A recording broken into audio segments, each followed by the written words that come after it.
チューチューロケットネズミを助けろチューチューロケット猫は怖いチューチューロケットすごいズババババーガバタクションパズルチューチューロケット2800円安いグリーン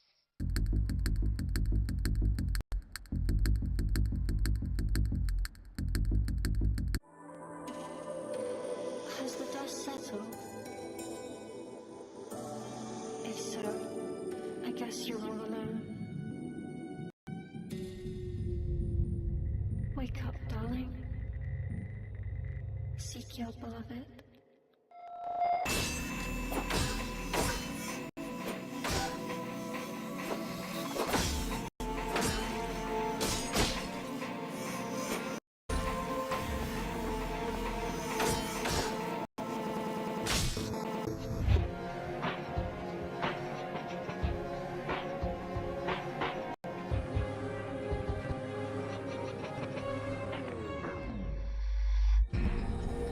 If emancipation is what you desire, I understand. But don't forget about me.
멸하리. 자, 마지막 공연이다. 넌 내 기억에서 지우도록 하지. 이 세상에 변화가 필요하다.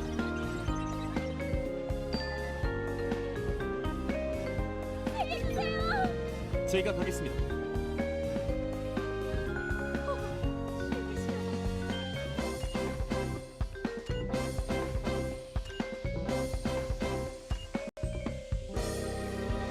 다 같이 춤을 춰볼까? 들려? 이 소리? 자, 고개를 들라고.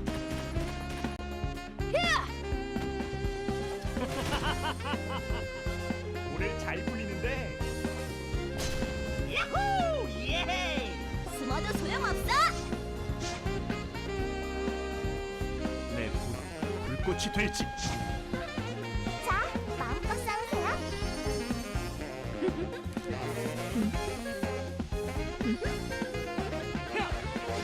성광나. 좋은 느낌이야. 미션 컴플릿! 힘든 하루였어요.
Fluff Bites' streams are intended for mature audiences.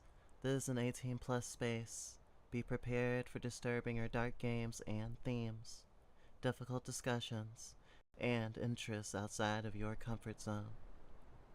Try to have an open mind and good faith.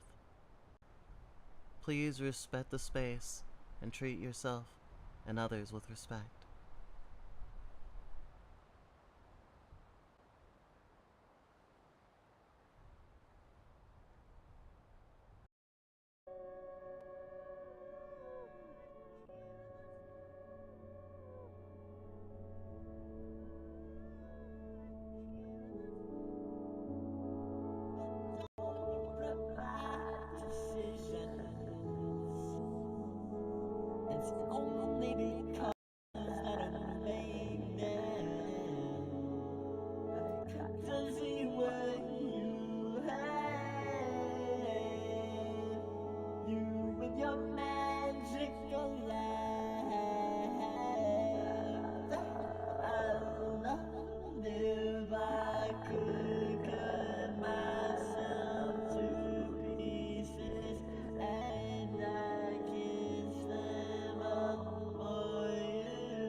Welcome to the Fluff Bite Entertainment System. Okay, yeah, my mic's live. My mic's hot. Hi, I am Fantasia Bite. I use she, her pronouns. Nice to see ya, and happy Pride. If you're new here, the Fluff Bite Entertainment System is a plural system of VTubers. We have our own personas that represent us, and we see them as like true representations of ourselves. So not only are we plural, but we're also like all Therian. We like talking about queer stuff, playing indie games, playing some non-indie games, talking about like stuff that's happening in the world. Thank you, Callistrio, for following. Your life will be filled with happiness and sadness, as I'm sure it is every fucking day in this world. Happiness in this economy? Gosh. Oh, now I'm looking at today's thumbnail. It looks almost holographic. Really nice.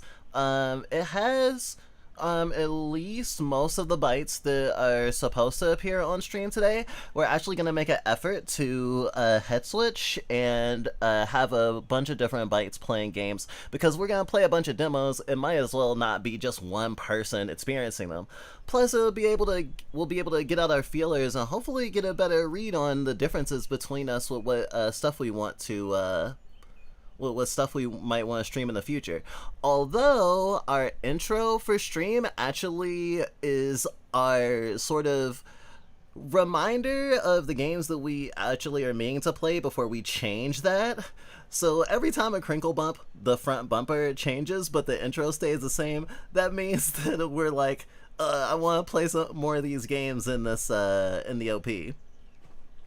I don't know if we'll be able to, but we'll see. We've been doing a lot of drawing lately, so we haven't been streaming as much, and we just have had a lot of life stuff happen. We're safe and okay, but lots of stuff. And we've been back on hormones for like a month now, and it was so... we were coping so hard, we forgot about, because we were thinking just about like transition and dysphoria reasons. It was like, oh, I gotta get back on hormones, but we were like also like, it's okay, I can still do the things I need to do and it's fine. And we could, but just as valuable as our fucking antidepressants, like estrogen, like our brain chemistry is better on estrogen, and we are happier and more efficient. So we forgot about that element, and that's actually kind of funny lately. What else about us? Obviously the little, like warning, there's 18 plus stream, and we do talk about controversial topics here. This is a, like a ABDL positive space. Baby furs and stuff are welcome. I must have unplugged something. Baby furs and stuff are welcome here. All types of kinks.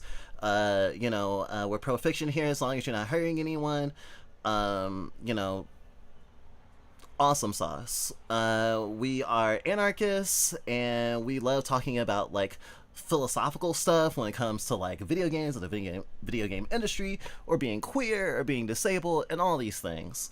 We also felt like, since we didn't stream last week and we've been kind of like a little bit sporadic, that just reasserting our values and stuff is nice.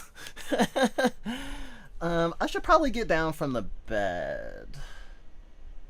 I do want to talk for a while though. I did switch to just chatting. Usually we start stream with we usually have like some news stories or something, and we try to make a wider picture of something that's happening, and maybe not even like in the current day. Like honestly, because it's Pride, a normal thing for us to do would be to pull up the Wikipedia article for fucking Pride or something related to it, or maybe like a queer figure in history or something like that. And then like read about them and talk about them, or maybe do some queer theory. We've read from some like zines and stuff before, but we actually feel like we've been not like catching folks up. We've been mostly like having our head in our tablet. I'm sure everyone knows the fucking Deltarune came out. No Deltarune spoilers in chat, please. If you need to spoil Deltarune, go to our Discord and go to the Deltarune section, but still spoiler it. But yeah.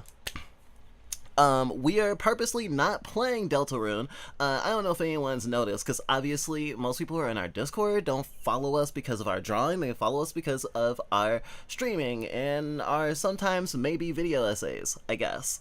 And like, I don't know. It's weird that we've gotten so like elbows deep in like drawing lately, and we've been trying to shake the funk off of us of feeling like really weird and like exposed because there's like a lot of puritanicalism going around, not just like say on the internet or in the queer community, but like there are attempts to suppress individuality and expression. In Texas, there's a bill that passed to make people not be able to like be furries in schools. And you know, with like the repression of trans people, it starts with minors, and then they go, we're gonna cross out the minors like they did on the Big Beautiful Bill right now, that we're hoping does not pass either. We've talked about that on stream as well. We're not gonna belabor all the current eventing stuff right now. I don't think my poor heart can take it. But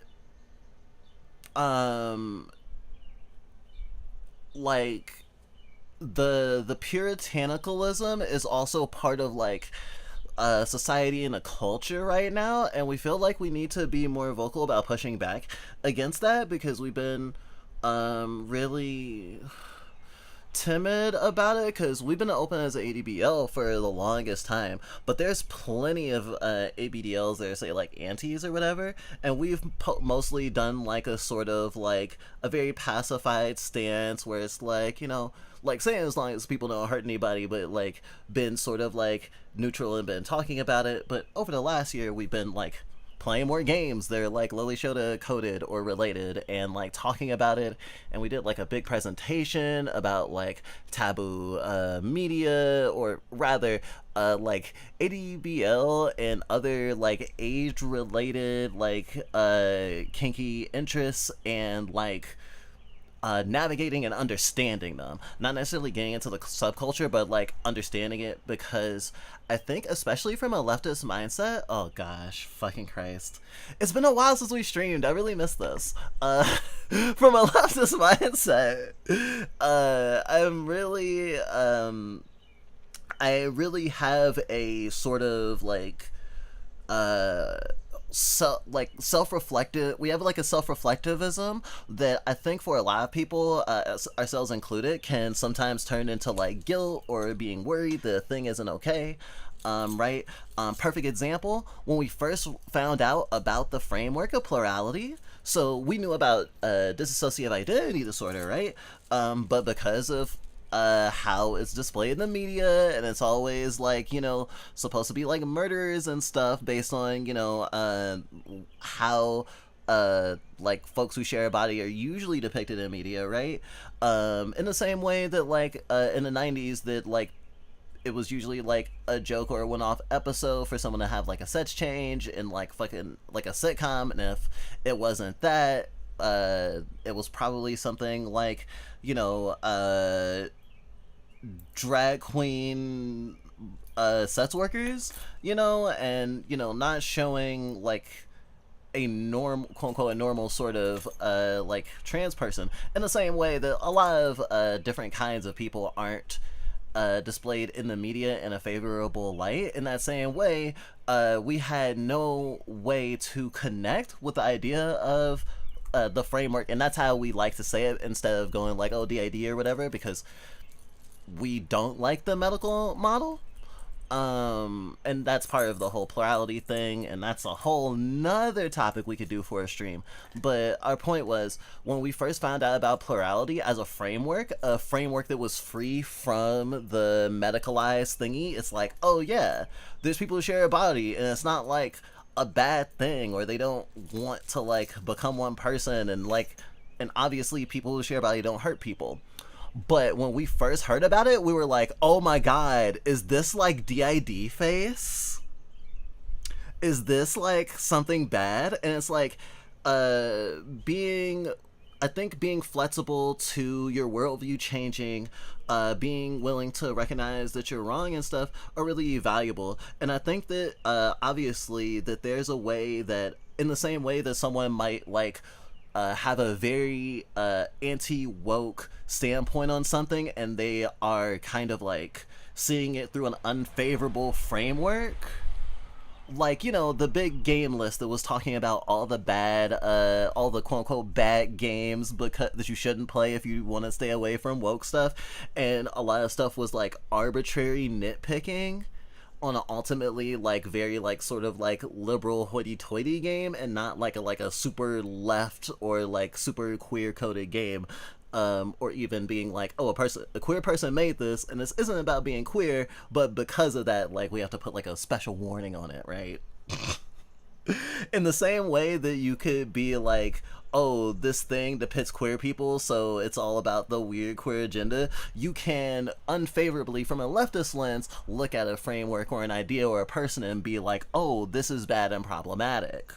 You can problematize anything, and we have recognized that, and on the internet and stuff. And like I said, ADBL for a while now, so when people run into ADBLs, a lot of times we have to, you know, go on a spiel about like how we aren't interested in children and we don't want to like hurt them, and you know, other things. Some people feel that age regression is somehow like, you know, harmful, and even in a therapy mindset, some people think of it as only a medical thing and that it can't be done recreationally. And there's all types of different thoughts about stuff. And we've been afraid of talking about pro-fiction stuff in that context, but honestly, it's like coded in our work a lot. So we've been talking about it a lot more, and especially with like Texas Bill 20 going into effect, with like various anime maybe under the target of a weird fucking legal ban on stuff that depicts minors in a obscene way, regardless if it actually resembles a minor or not, you know. So people have been going, oh yeah, Bulma flashing Master Roshi in Dragon Ball, for example, would be cause for something to be taken off the shelves. And so thinking about that and how it's trickling down, and how a lot of people are kind of like, oh, if we only like sanitize our communities, they'll spare us or whatever, but we're like, don't try to follow the rules in advance. You know, like, we're kind of about resistance and stuff, and the censorship of art generally leads to a greater censorship of art, and we're kind of like, defend stuff even if it's like not your taste. Like, you know, we are friends with people who are, well, actually our tastes have expanded, so we can't go, oh yeah, we have friends that are girl artists, as if we're not into girl too. And it's one of those things where it's just like, as soon as you start defending something, people associate you with doing the thing, even if you just are chill. But especially with it being Pride, and like, you know, companies pulling out and showing their true colors, and like a lot of people closing ranks and going, oh no, like, I need to be thinking about survival tactics. There's a lot of people, ourselves included, who are like, I don't want to be quiet, I don't want to go away, and part of that is just the way that we exist and take up space. So like, we've been thinking about that a lot more lately, and our games will probably reflect that more. Honestly, there's even some games that we want to stream that we'll probably stream off of Twitch and YouTube, back on Picardio. We want to get back into that as well. Our Pride has been actually really fucking long, and we've been doing a lot of stuff. It's nice that we're back on hormones, like we said. We found like a weird queer secret arcade somewhere in the US, and it's pretty fucking cool and awesome, and we've been practicing DDR. So if anyone has any cool DDR songs they want to recommend, we're totally down for that. Oh my god. I feel like my head's gonna explode. Sorry, I was talking for so long. Let me go back up and read chat because I have not been attending to that. Whew, boy. I also want to answer any questions, especially because I did notice there's at least one new person here. Castrio. Please tell me how to pronounce your name. New mutual on Blue Sky. Very lenticular and iridescent in nature. We got the Chas variant thumbnail, lol. Our thumbnail isn't Chast. Oh, or is it because I'm blocking the TV, I guess? I guess there's a heart on the robot dragon's groin. There will be farts, gaming, and the smell of nail polish. You have been warned.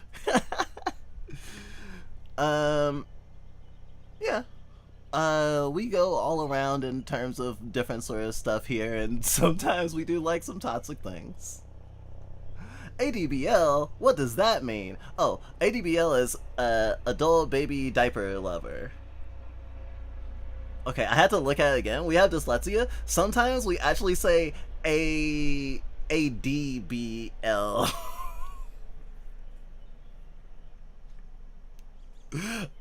Which would be in the wrong order.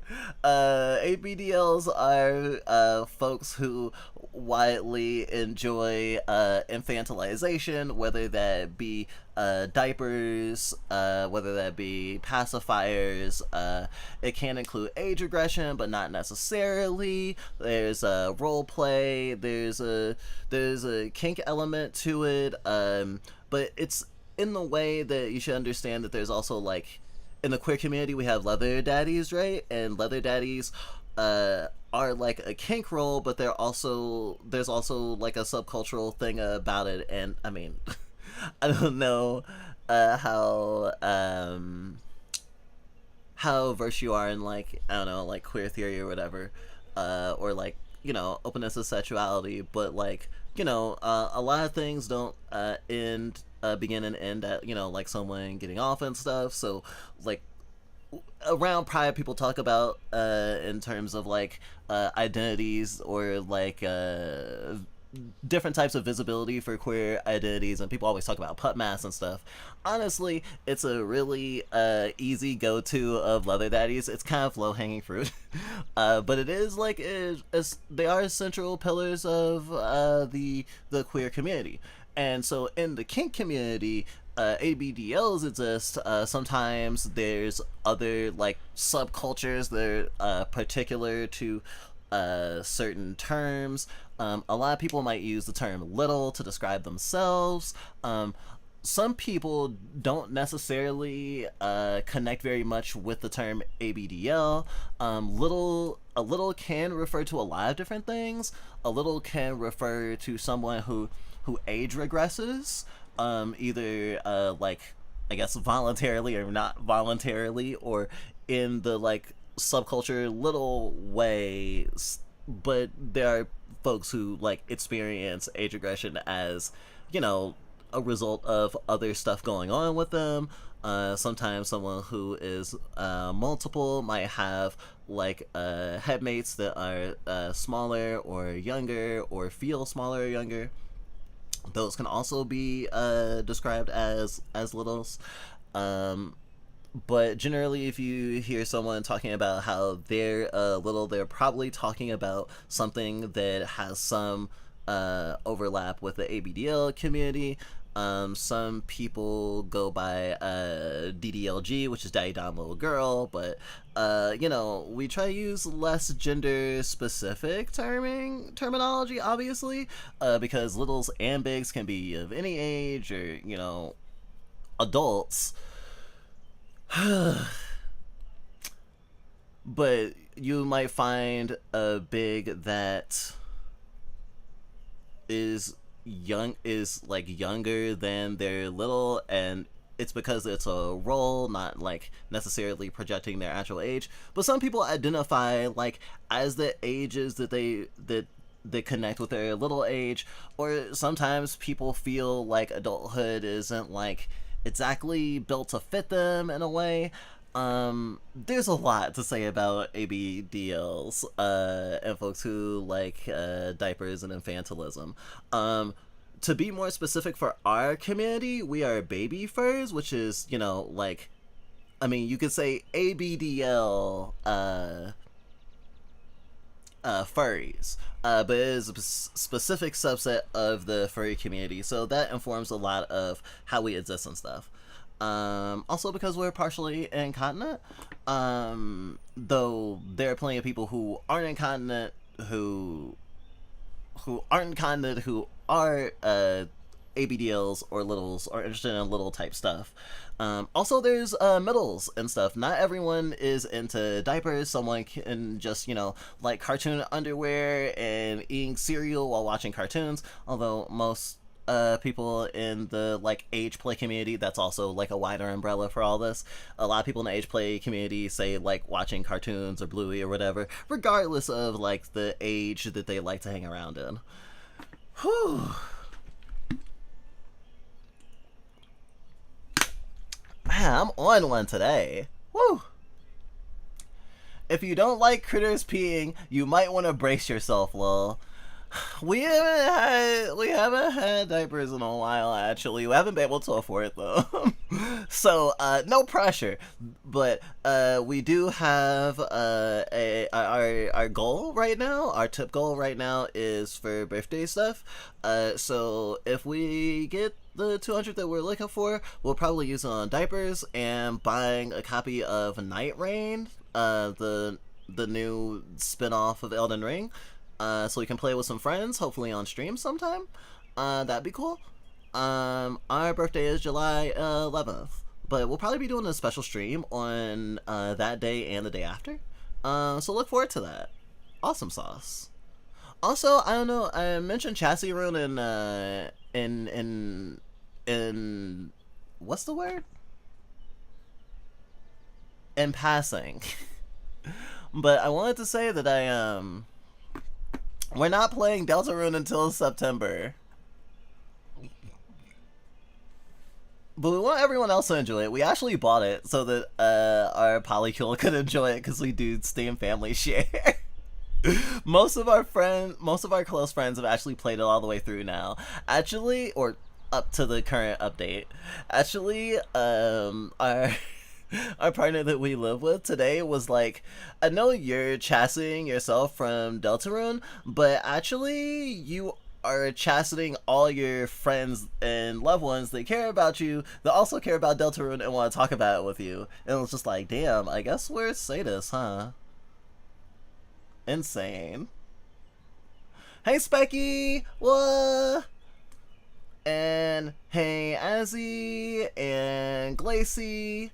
Who else did I say hi to? I said thank you for following. Hi Castrilio. I think I pronounced that right. Castrilio? DDR! DDR is so fucking cool. I love DDR. We are going to Anthrocon, and we really fell in love with this webcomic recently by Kate Worst called Angel Chain, and there is a DDR fighting angel. Think of angels more like Shimigami from Death Note, but they're more like Digimon, sort of. Anyway, they have powers that, like, when she dances, like, arrows come out and attack you. It's really fucking sick and awesome. So we're gonna cosplay as that. And it just kind of aligned to our interests, because we always really liked DDR, and when we were growing up the first time, our best friend growing up had DDR on multiple platforms and had like a universal dance mat so you could plug it up to a PS2 or a GameCube, and had like I'm not shitting you, like 7 different kinds of DDR. So we have some formative experience playing rhythm games like that, and at one point we did have Rock Band with a guitar and a mic and drums. So we had a lot of exposure to that. It was nice having it in your house, but we never had DDR in our own house. And when we found that secret arcade and it had DDR, that's like super customized, and like they fucking jailbroke the fucking machine, and it has every DDR song that's ever been in a DDR game, plus a lot of people's private song, or private, like, personal song playlist stuff. It was insane, chat. There was so many Hololive songs on it. It was great. And Lovely God Requiem.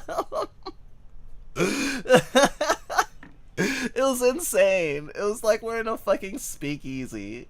Insane. Cadastrio.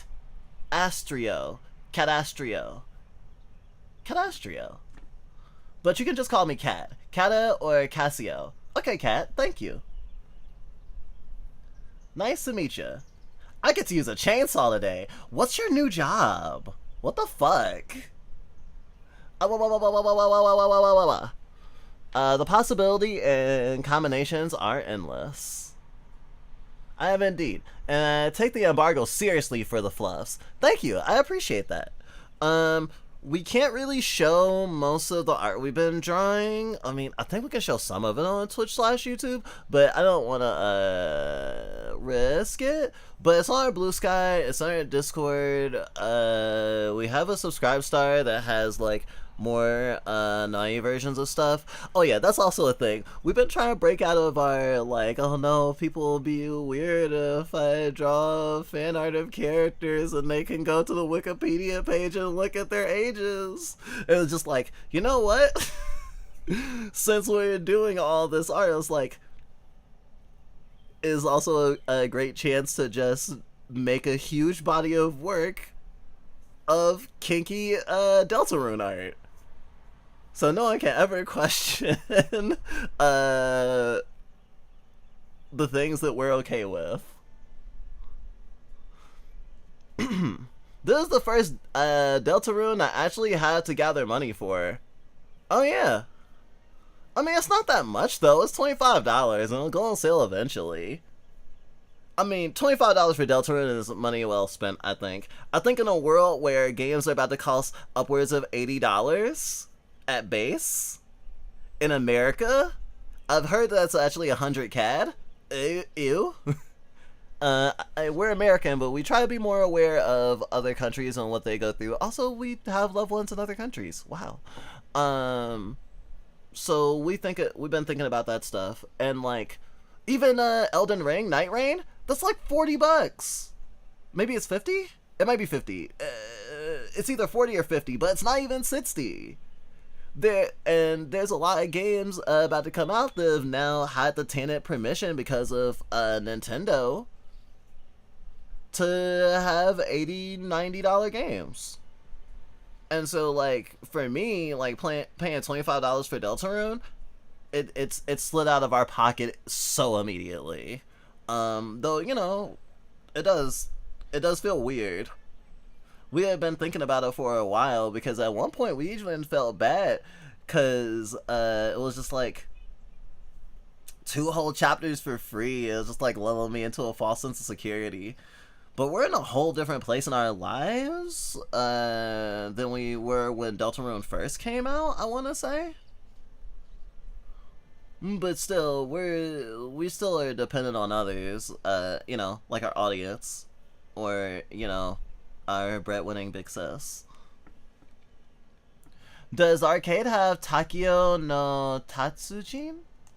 I don't know what that is. Let me see.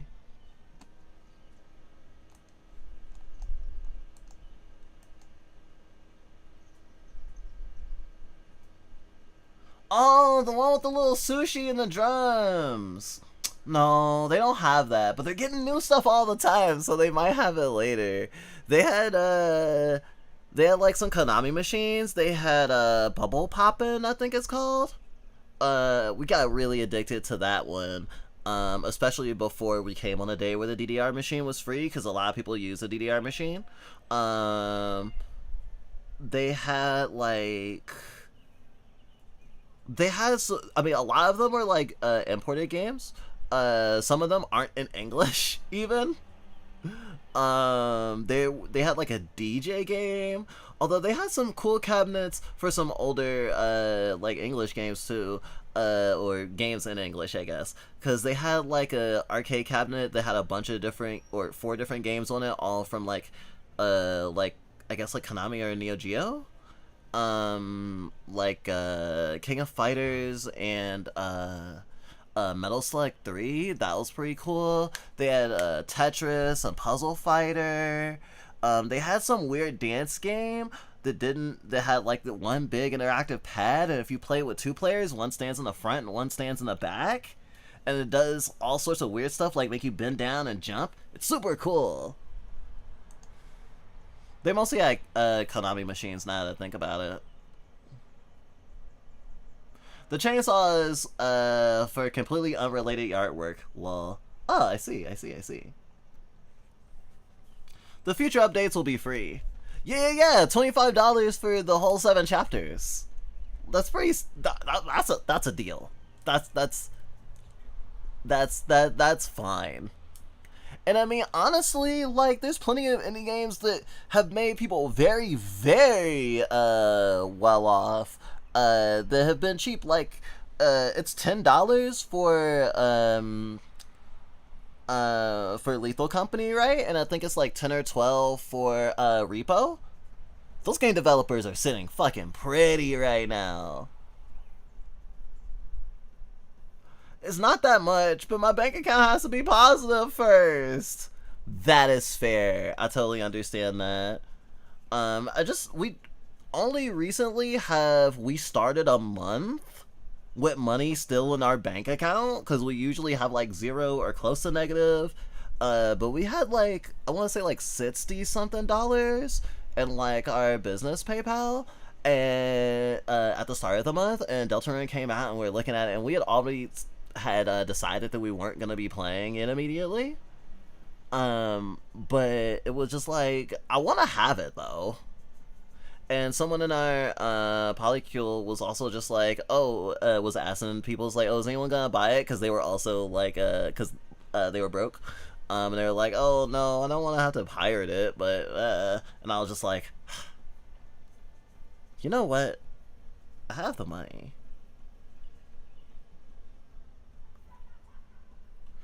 Deltarune is the perfect price in this hell world.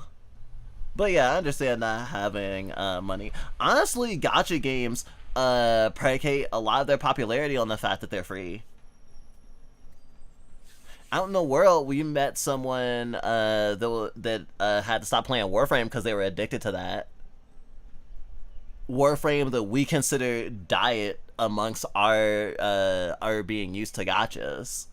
And it's like, oh yes, this person whose life was completely hijacked from it, and they were like, wait, I can't do all the things I need to do. I'm slacking off in my life. Oh no, I'm spending thousands of dollars. Yeah, and I'm just like, I'm so sorry. Person who has spent, I think we've maybe spent $50 in Warframe overall. Though we recently were really wanting to spend money on Warframe because the Ureli Prime stuff came out, and I think at least one of the like cosmetic accessories you can't build, which makes me mad. I can't wait for Nintendo to have its fans turn on it someday soon. I mean, a lot of fans have turned on it, but a lot haven't. I consider the fact that the Switch 2 sold out sort of partially a lot of sycophants, a lot of scalpers too. I saw a video that was like, oh, sycophants, scalpers, and like parents and stuff.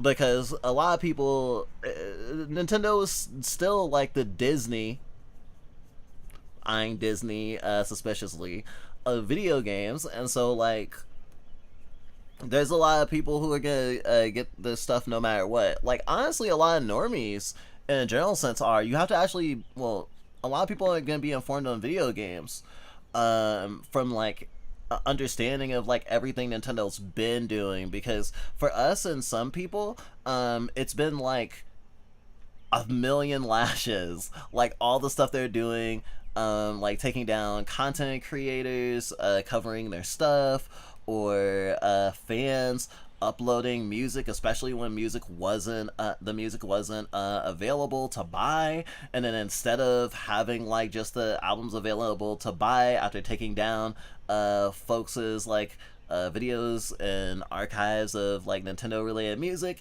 they start having a Nintendo music archive in a Switch subscription.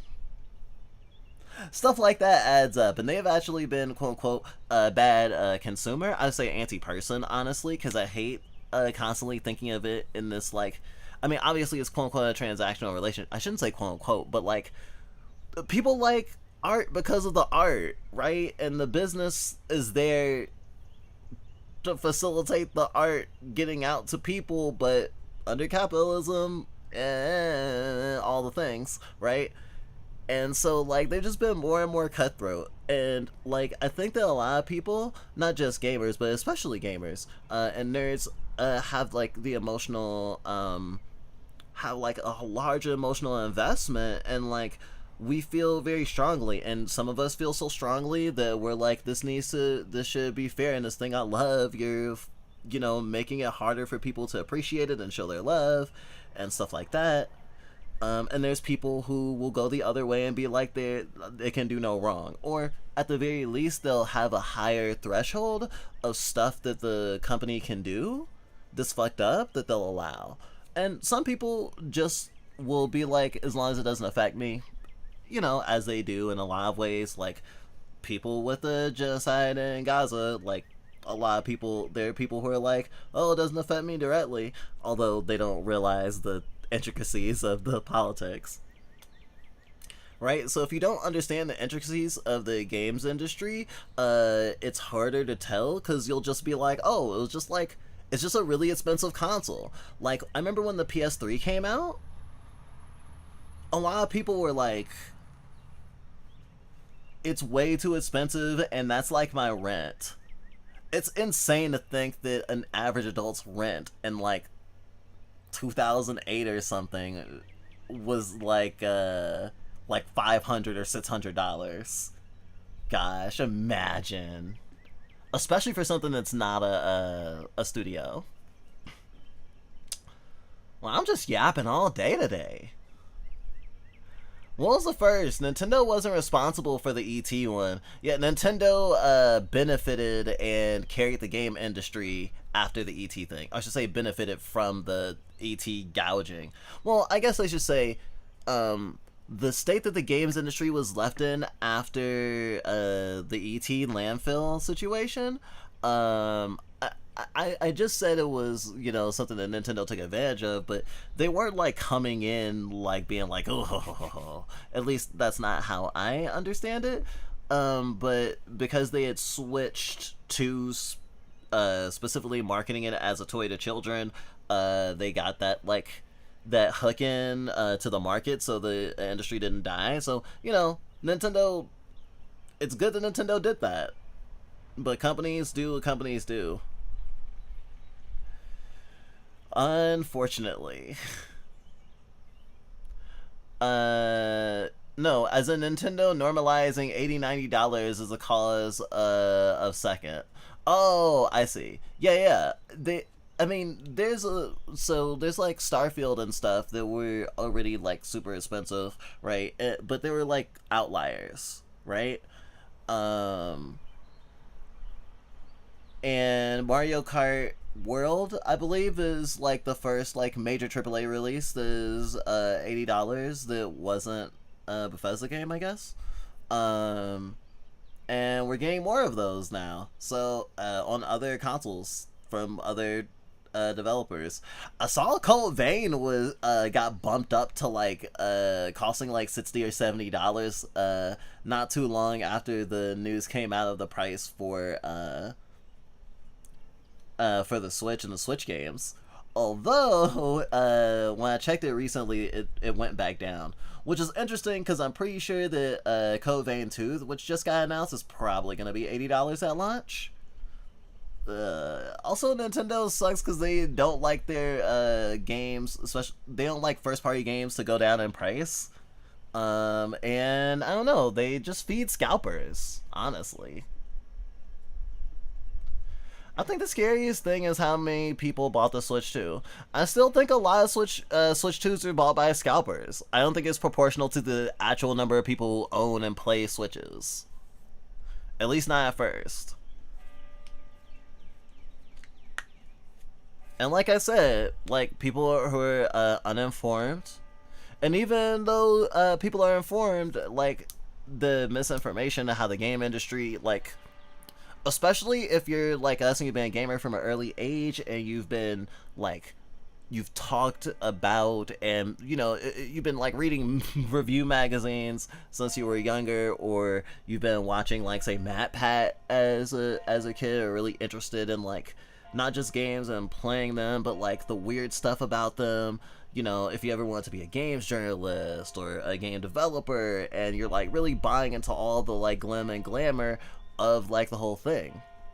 You're saying this as someone who used to make YouTube content of basically just unboxings and movie reviews and consumerism fandom, you know, at least to some degree. And a lot of people mentioned like content creators, and you know, we made a decision specifically not to get the Switch 2, but there's content creators that we follow that we know have gotten it.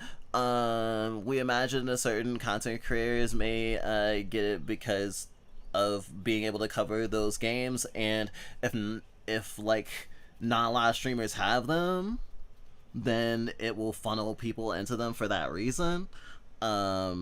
And some people just like those games and are willing to just like be like, eh.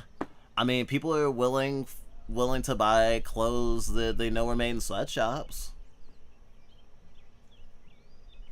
People are willing to buy games that the studio fired the entire staff right when the game launched. Sorry, it's almost like I'm arguing. It's almost like I'm arguing that you're supposed to like not be sad.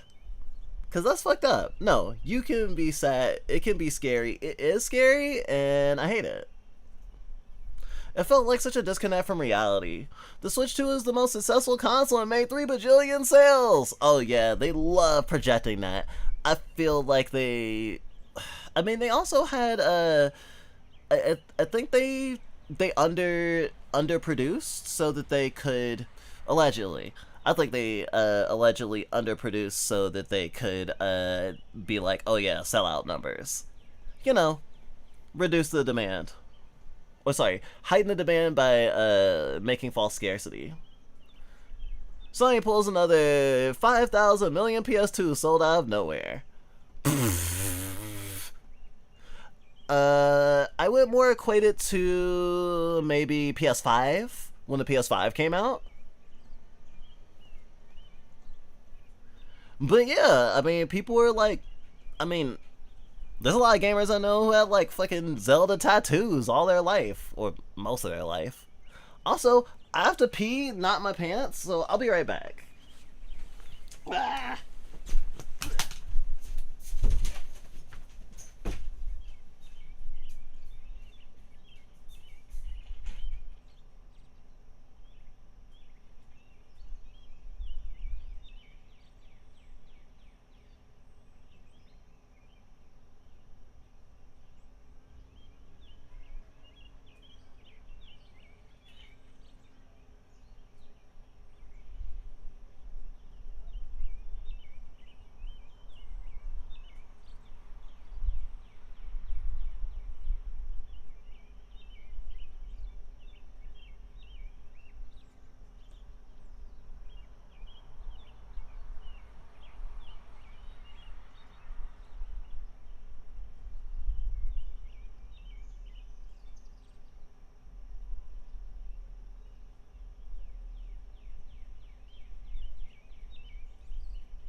So there's this game I really want to go back to that we never finished from years ago.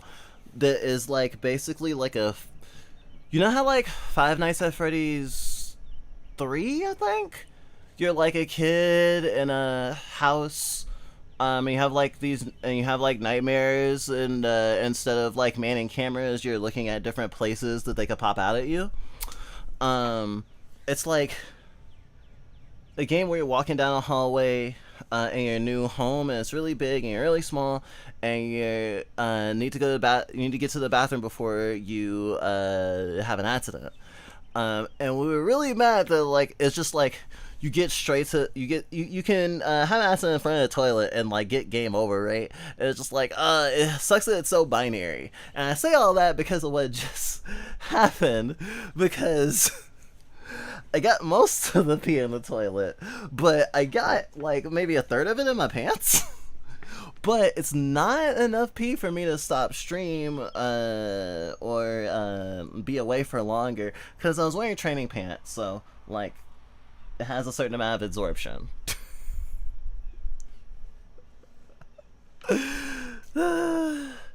Pants pissing, for real. What are you talking about, Nintendo and something? I've been so devastated this year. The Nintendo crap doesn't even register on the emotional level. Yeah, that's fair. There's people who are probably gonna lose access to Medicaid if the stuff goes through. Shit, even the work requirements are gonna make it so people who would still be on there won't be able to stay on there. It's gonna suck for a lot of people. A lot of people are gonna fucking die from like loss of access to healthcare. There's a lot of stuff to be upset about. Fair. I don't know. I don't know. I can have it in me to be upset about that too, honestly. We're pretty aware of a lot of stuff happening because like we have certain people in our life that like talk about it with us, particularly our nesting partner, and so we're like abreast of the things. So like some of our brain space, some of the computing power is shared because we're talking about it with other people. And so some of it we've already emotionally processed too, so it doesn't take as much bandwidth, which is part of the reason why we can pretty flippantly go from, I guess, a quote-unquote first world problem topic to a not that. Though I don't think the Switch pricing is necessarily just a first world problem topic, though from the perspective of like, oh yeah, I'm a gamer, like most people's opinion are, I wish I could afford it. I mean, not that it has like any games worth playing other than Mario Kart World, I guess. I mean, technically Bravely Default, but I can probably Bravely Default without spending $500. My official stance is that if the game cards actually had games on them, I wouldn't actually had games on them, I would buy it, and that's kind of the hill I'll stand on. Oh yeah, the fact that game cards don't have games on them so that they can always take it away from you. Honestly, there's a clause in the EULA apparently that they can break your console if you fuck with it. Like technology, software or hardware wise. So apparently they can remotely break your shit. And it feels like we're getting heavy into we're getting more heavy into the era of you don't own your games. Which is why we try to buy stuff on itch.io when we can. If buying isn't owning, haha, Switch. More like pink Switch Lite, but I'm gonna keep playing. I mean, I have a Switch. I'm not gonna stop playing it. I'm not like the fucking conservatives that fucking burnt their Nikes. May a Switch 2 be remembered like the Wii U. They should trade places. The Wii U didn't deserve that. They're gonna sap the AAA river dry until the AAA industry crashes and the indie community holds on for dear life. The AAA industry, I don't think it will. I think they'll start investing even more in like more Fortnite type models. Did you hear about the Star Wars Darth Vader AI chatbot companion in Fortnite? Did you hear about that?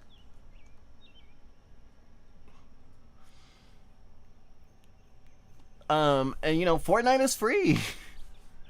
Fortnite is free. Genshin Impact is free. Some of the most profitable games in the world are free. Warframe is free. I mean, Destiny 2's free now. But I mean, I think that's also a thing. It's like, I mean, obviously there's really cool free indie games, and we love them. But devs, solo and small indie devs, and especially a dev team, an indie dev team, couldn't support itself on free games, like, to make a living.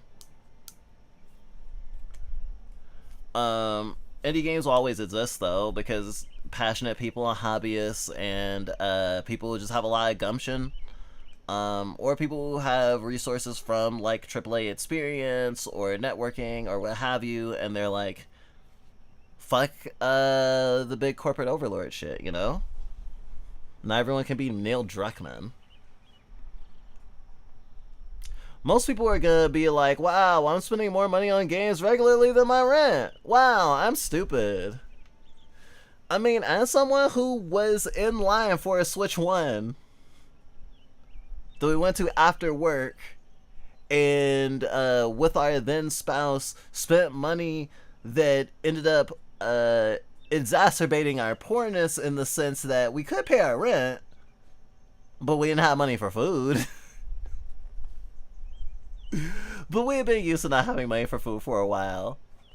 We honestly, we've been homeless before, but when we were eating out of trash cans at one point in our life, we were not technically homeless. Which I think is really funny. Well, it wasn't directly out of trash cans. Well, most of the time? Sometimes at the top of trash cans. We used to work in a movie theater for contents. A lot of people leave their food in the theater and we're supposed to clean it up. Sometimes it was unopened stuff too. Although people leave all sorts of stuff in the theater. Sometimes one time someone left like a fucking, like a fourth of weed. It was in LA. I miss LA. Oh god, now I'm thinking about LA protests. Pretty much any topic is fraught right now. Honestly, standing on this bed is pretty cute, isn't it? I'm pretty awesome. Sorry, I got arrogant for a second. Damn. VTubing is definitely a drug. I'm not gonna lie. Disclosure that if they release Mother 3 on the thing, I will stab anyone in the back for it. That's my ninja way. There are ways to play. I'm sure there's gonna be a way to play Mother 3 without giving Nintendo money. I mean, also at one point we had considered eventually getting a Switch 2, but like secondhand. As I say, if you get all your stuff secondhand that like is not giving Nintendo money, I feel really weird right now because we don't want a Switch 2, but we want to play Splatoon, but we have to give money to Nintendo to play Splatoon. But right now, we're definitely not giving money to Nintendo. If we ever do play Splatoon again in the normal way, then it's not gonna be in 2025. At least I hope. I don't know. There's like the fan stuff that's coming out about the Earthbound or the Mother games. I think is just as promising as you know what Nintendo could produce. Though I do understand, you know, now that we know that Silent Hill 2 is a good game, even though we haven't finished it, seeing the combat, seeing the gameplay, knowing the pedigree of the person who's writing for Silent Hill F, on top of them Konami announcing a remake for Silent Hill 1, it's just like I feel really weird. And we didn't buy Silent Hill 2, but it was a gateway drug, because, like, definitely not paying $80 for it, but, like, on sale a few months later, probably will pick up Silent Hill F. It's insane I live in a world that I feel more comfortable giving Konami my money than Nintendo right now, actually. Maybe that says something about me. LMAO, $69 Mother 3, terrifying thought. Oh, that would definitely be a full price game. $90. And that's also the thing, like, they invested long term in nostalgia and in hooking you. It's like Happy Meals. And then, you know, if anyone has kids, then, you know, the natural thing to do is introduce it to your kids. And I mean, I'm not gonna be like, you shouldn't like I fucking love Zelda. I want to play more Zelda games. I feel weird. We've been feeling weird about streaming first-party Nintendo games, especially like Mario, Zelda type stuff, because, you know, we're bad for the Nintendo brand. You know? Mother 3 on PSP, on PCP for you or me. I thought you were gonna say it was a psyop. MCP pants. I have to pee, not my pants. I can't believe Lapis was secretly the thing the whole time. Apparently there's a really complex web of theories about who, or not even web of theories, like a fan curated timeline of who could be the thing and at which times they probably were and how they could have became the thing. The Thing fandom is insane. Earthbound Origins. You know, I had my doubts when with it being much older than Earthbound, but actually still oozes with the Earthbound charm. Well, I'm out of flamethrower, so I'm just gonna walk into the snow and become a dog by speaking. I guess you could use a flamethrower to turn the snow into a sea, and then you can walk into the sea. Or into the small ice pond you make. Imagine a lot of peeps are gonna get it for Deltarune. I think it's silly because there's Steam right there. If not for Toby Fox and MCW, I don't think it has much going for it. Oh, Mario Kart World. It doesn't. I mean, right now. But as time, I saw a video also recently. It's like, as time, them releasing it now is good for them because by the holidays, it will have ripened. And they can do the video game thing now. You know, the big publisher or like big expensive game thing where the game is sort of a crash out at launch, or the prize is kind of a crash out at launch, but then they have like a redemption arc as they improve it. I also heard that they had patches ready for the Pokemon game Scarlet and Violet. For a while before before the recent patch. So the recent patch that makes it run better on the Switch 2 may contribute to how much better it runs on the Switch 2, not just the Switch 2's performance. Which, if that is true, I don't know if it is, means that Nintendo let a game be worse for longer to make it seem like it got better with their new console. I don't know how I feel about that. Guys, I'm supposed to be playing demos, and now I'm just shit-talking Nintendo. Hi, Banui! Or, who's fronting? Also, thank you.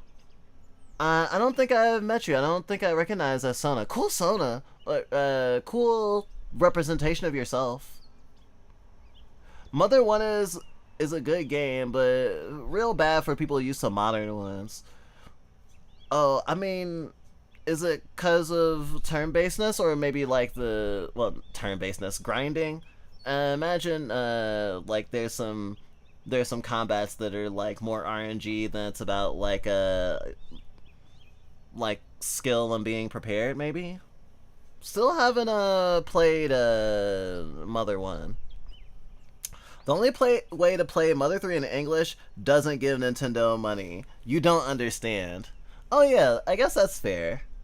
But still. Fuck Nintendo. Silent Hill 2 is real good. It's my fave, probably. It's honestly, I think there's a lot of good remakes. We haven't played a remake of a major game that we didn't like so far. I mean, we haven't played that many, but in terms of the horror stuff, they have a good track record. A lot of stuff has a good track record so far. And Resident Evil 2 Remake set out a really good template for a good horror remake. In grade school, after I played Mother 2 and 3, I tried 1 and bounced right off it. It requires a lot of patience, but it does pay off if you're a super fan like I am. I see. Mother 2? That's Earthbound, right? We didn't fall, we fell off of it, but we didn't bounce off. We really liked it a lot. Though I think we had the sort of like, oh my god, I'm playing a legendary game, sort of brainworm at the time. Been really meaning to play Toby Fox's Halloween mod. Maybe we'll do that this year. My system played M1 on a laptop and can only play NES emulators and other low impact stuff. We played it with a guide and it was real foundational. I mean, I think like playing some of the Mother games, playing You May Nikki and some other games, they're like, oh gosh. We still haven't actually played Corpse Party, which is sort of foundational for us, even though we never played it. It's sort of like a legacy sort of thing. I guess there's also the anime and the manga.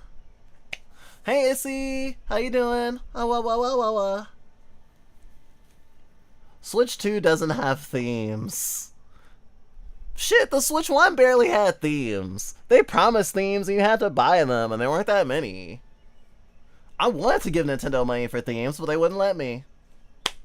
There's almost nothing that would stop me from bribing Nintendo to release Mother 3. It's like my one game. I also feel that way about Barkley too, but that shit's dead for real. Oh, they were gonna do a fucking sequel to that game? Wow. Insane. No, the story structure of Mother 1 is A. Defeat the fucking ghosts. B. Go. Do the game. What do you mean you want to hit on what to do next? Just go. I see a lot of like a lot of pixel hunting, I guess. Rubbing your face around everything. What the fuck do I do? You know, we could try the Camp Earthbound challenges like we met since we've been thinking about since we met. It's summer again, and we are purposely not playing Deltarune. You might be able to convince us, though. Next week is Juneteenth, so we're booked then because we're doing some streams for Juneteenth. And our birthday's coming up. That's next month, and also Anthrocon is coming up. So it probably won't be till like at least midway through July till we're not like booked for something to do regularly. But I think that'd actually be a pretty cool time. I was thinking of playing it closer to Halloween, but honestly, might as well. Chicken noodles. Chicken noodles. I'm good. Nice to see you, Fantasia. Nice to see you, Issy. Okay, somehow I finally caught up on chat. And stream's been going for 1 hour and 25 minutes, and an hour of that has been me talking to you. Well, sans maybe like 3 minutes that we were peeing. So I think I'm satisfied with the just chatting for now. So we'll move over to demos. I have to be careful not to play too many of them. I have to make some choices. I think I'll limit myself to about 4 demos. I'll limit myself to 4 demos. I think that's fair. Oh, one more thing. Ninten Mother 1 Protect doesn't say goodbye to his mom before he goes on a one-child crusade across the United States for literally no reason. It's a little baffling that he literally has no motivation, LMAO. Real Amori moments. I can't wait to draw more Amori fan art. Well, we've been doing Deltarune art every day, or every other. We've been doing Deltarune art almost every single day. Like we said, Chastity Rune. But today's and another day's were a crossover Amori themed one. So the guy's thinking about Amori again. Especially because we think Chris and the player are sort of have some parallels with Amori and Sunny. And also, it's really fun to compare the characters from Amori and Deltarune and be like, oh, this character's like this one.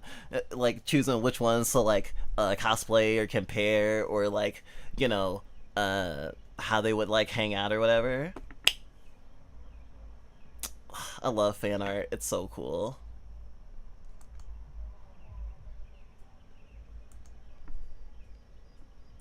Okay, I guess I'll get down from the table now. I'll figure out what games I want to play. I think I'll start with this one in the middle you see on the screen here. It's from this cute fishing game. It's also a rhythm game. Hopefully it didn't get another update. Where is it? It's Sinker Sound. Here we go. Rhythm games have my heart today. Also hyped for everyone I know to finally play Off. Yeah, it comes out like August 1st, I think, right? Off isn't a really long game, right? We wouldn't mind playing it in August. It's a game I always point to when people say, I want to make games, but I can't do sprite work.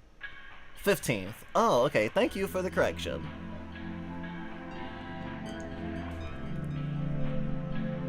Ooh.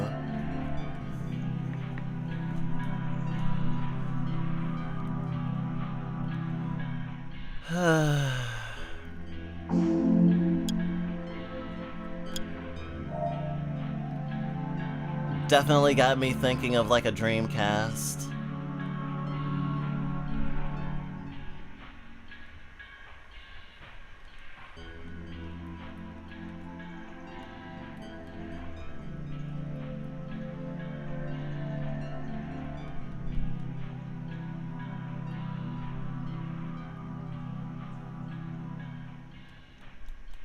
Okay, I won't fiddle with it too much.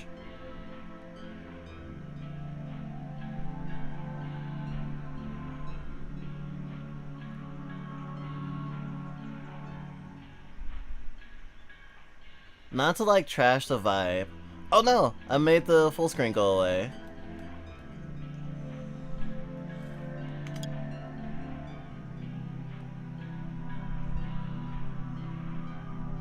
Hank Hill in Fortnite.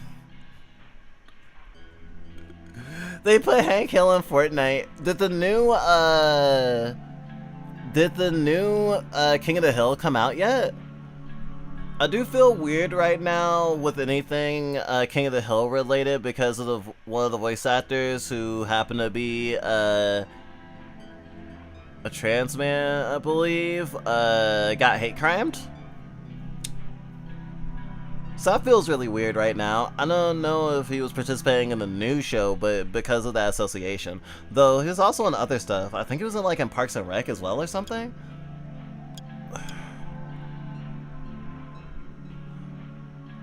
So it's super funny that you had worded it like that, because I wasn't sure if you worded it like that in a meme-y way of being like, oh, I don't want to ruin the vibe. But it was like, there is a reason that talking about King of the Hill right now could ruin someone's vibe.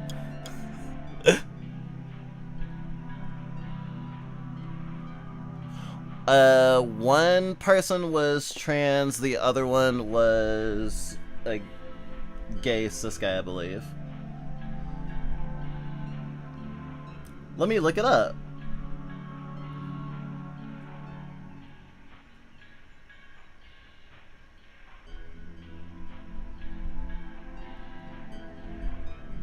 Because we're already talking about it, so I might as well.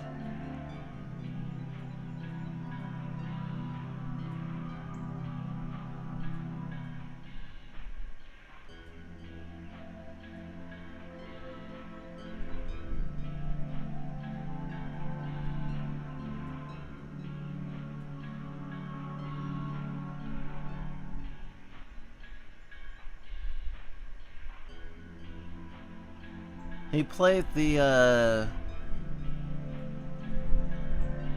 Native American guy, John Redcorn, on King of the Hill. Voice actor known as John Redcorn from King of the Hill was killed in San Antonio, Texas, shooting on Sunday, according to police. That's more of a brisk one.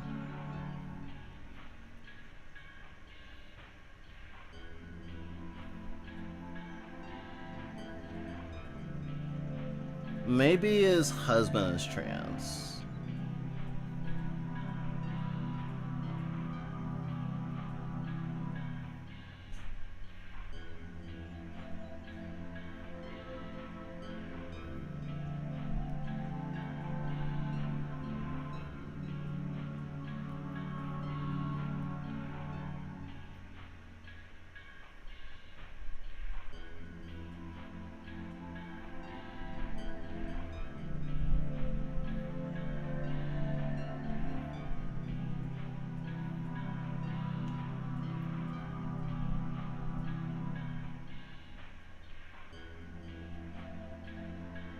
I don't see it mentioned in any of the news stories, but yeah, I could have been wrong. I know, but they were a gay couple.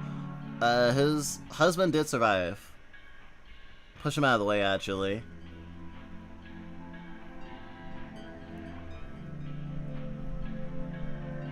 Yeah, weird aside. It's like, yes, Pride Month. The month when very notable hate crimes are happening. Great. I feel awesome. Would you like to skip the prologue and tutorials? No. I'm so glad this works on controller. One day I had a dream. I heard a voice of a mermaid calling for me.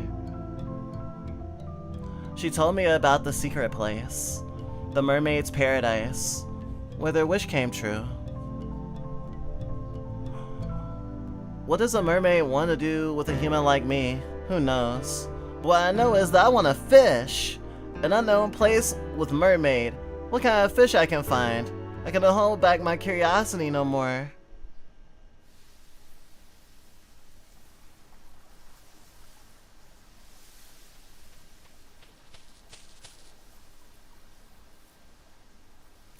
The character model really reminds me of like Frodan or something. Try fishing first until you rest.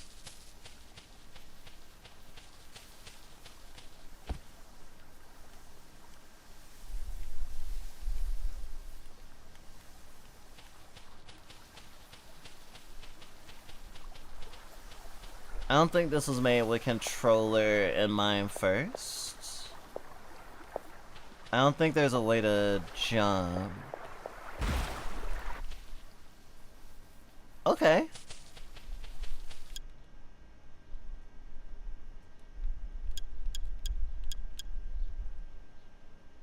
Literally, what you said earlier rings too. Every topic is dark right now. Yeah. And, you know, our thing is, like, not necessarily running from it. I know a lot of streamers are kind of like, you know, the point of the thing that we do is to, like, make you not think about it. But watching Fluff By is sort of like, more like Berserk or BoJack Horseman. Like, there's comfort in it, but there's also a reflection and observance of the bad things. I guess in that way. Bait is required. Bait is required. Bait is required. Ugh. Where is the bait? I must find the master of the bait. Identify fish. You know what topic isn't dark right now? Cats. As long as we have cats, things can't be bad.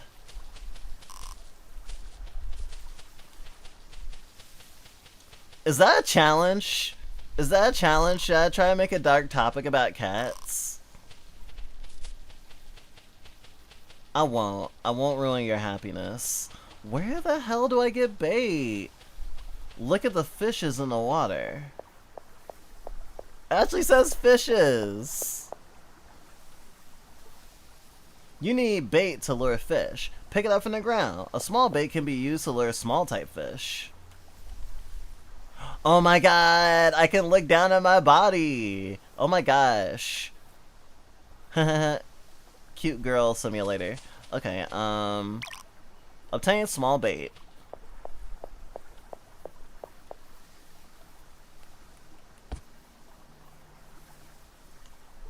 Whatcha?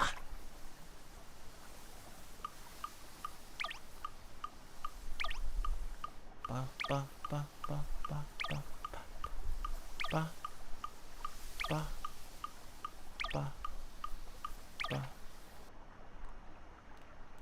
ba. Well, that's unfortunate. Fish here seem impossible to catch. Let's go rest in the cabin for a bit. It's been a long trip after all. Okay. So I was supposed to not get it? Alright. Oh, we redeemed a head pat redeem a while back. Oh, really? I was looking at depressing stuff so long I forgot. Or I guess I didn't see it.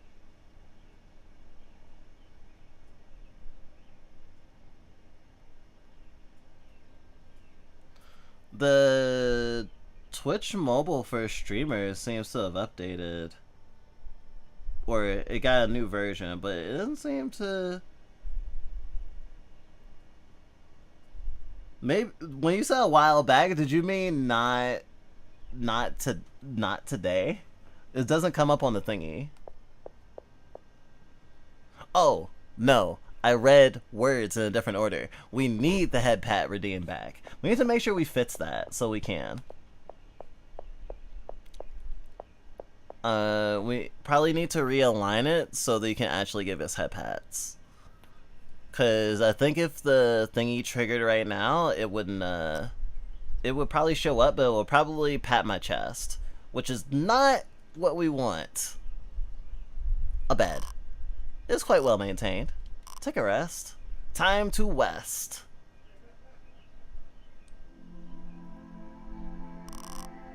Fish are in sync with the rhythm of the world. Without understanding these rhythms, it's impossible that you will be able to follow them. Would you like to start a rhythm calibration? Recommended for first-time players. Let's start syncing you with the rhythm of the world. Input rhythm calibration start.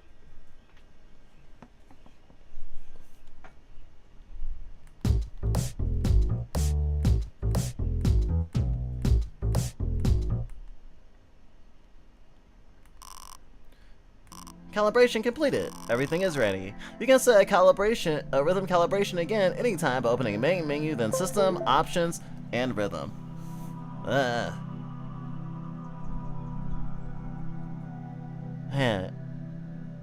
Some of the best outfits tend to be very simple. I really like the... Okay, so we have this sort of... they kind of remind me of hands on a clock with the jacket tassels.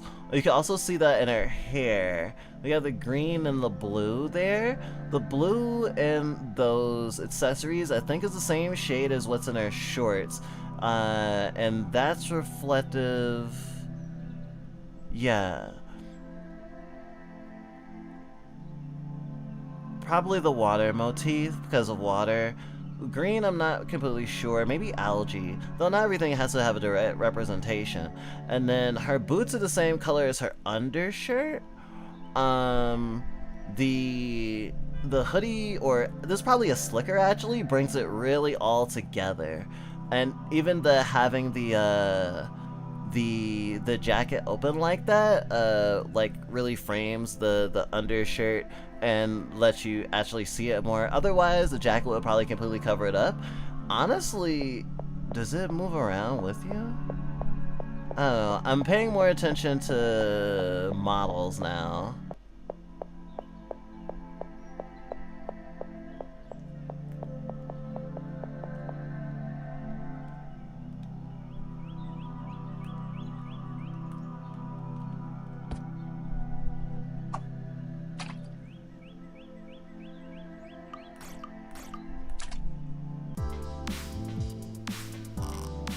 This is introduction to fishing. Firstly, the most important thing is to know how to reel. Reeling will let you control tension. Let's start with the basic. Here's how to reel.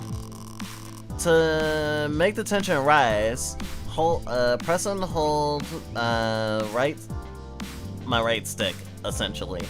Hold to charge up reeling. You have to press and release the beat of the song, and release to the beat of the song for it to work. There are four levels of reeling depending on how long you charge reeling. In other words, hold and release right click to beat the song. To the beat of the song. Please try a reel in all four reeling level.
Oh, okay.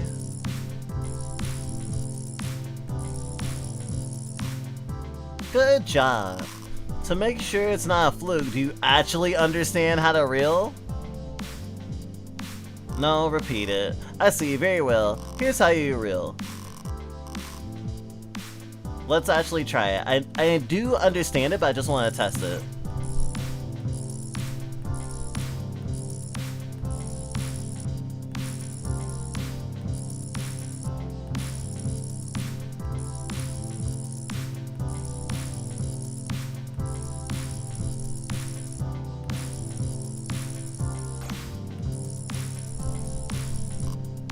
Good job. Alright, I understand it. Is the music too loud? Can you hear me, chat? Good, then move on. See this bar here? This is your tension bar. If your tension is too high or too low, it will break and cause the fish to escape. It's really important to make sure the tension is not too high or low because it will break and cause the fish to escape. In other words, in order to maintain the tension, you have to reel it. When you are fishing, the tension will slowly drop. When you're fishing, your tension will slowly drop. When you reel, you will pull the tension back up. Reeling by hold and release to the beat to control the tension. Try to maintain the tension for a while.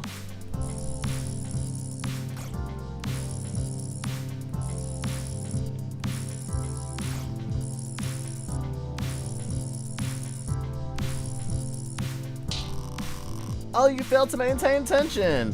The tension you got too high and the fishing line snapped. You reeled a little too much. Make sure to do it moderately. Try again. Okay.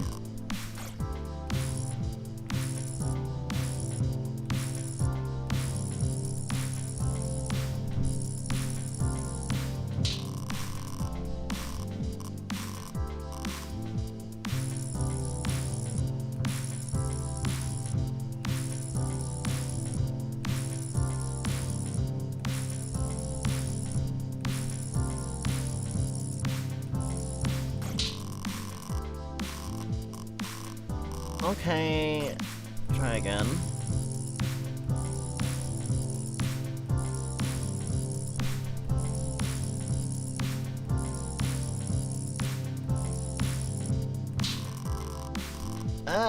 That's not failing, is it?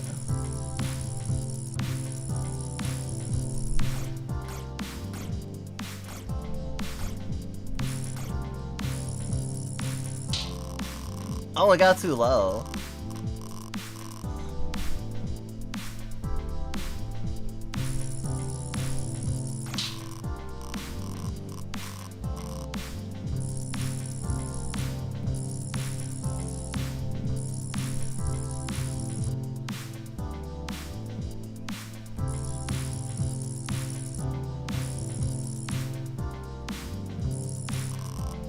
Good, that's how you maintain tension.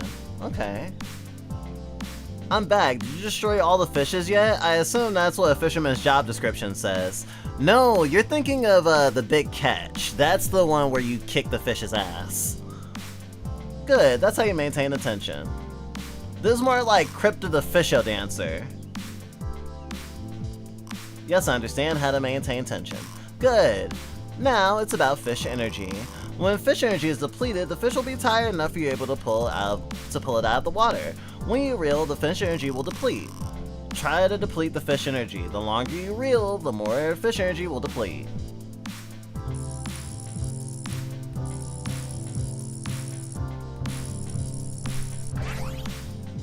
Yeah! Cleared. Great. Time to the nuts phase. What? What's this? Oh my gosh, this game is so cool! Yeah, yeah! Yeah, yeah! Yeah, yeah! Yeah, yeah! Oh yeah! Oh yeah! Oh yeah! You can't catch fish by simply maintaining your tension all the time. Of course, when fishing, obviously the fish will try to fight back. Fish will try swimming in a different direction and we'll see a pulse coming in the circle in the middle. Try catching those pulse by tilting your rod around by moving your stick. Move stick to catch a pulse. That was so fun. Dun, dun. We're gonna be playing so many more rhythm games. There's a demo for what's that game? Unbeatable, though I don't think we're gonna play it for this Nets Fest. Since we backed it on a Kickstarter, we're gonna get it when it comes out anyway. And we played the demo, the white label demo, so much. But maybe if it's not a time demo, we'll play it later. Good job, this is how you make sure you're in sync with the fish. Just in case, do you actually understand how to beat the pulse? Yes. Okay, good. Did I ever tell y'all the inspired by indie game genre game I wanted to make? Oh, what is it? Maybe you mentioned it, but I'm not sure. Now, what is the point of fish moving around like this? You see, if you fail to catch these, pulses will interrupt your reeling. When your reeling is interrupted, you'll not be able to raise the tension. So you'd really be fatal if your tension is about to drop low enough for the fish to escape. You have to make sure to catch the pulses so that you can succeed in reeling. Maintain your tension for a while. If you fail to catch the pulse, your reeling can be interrupted.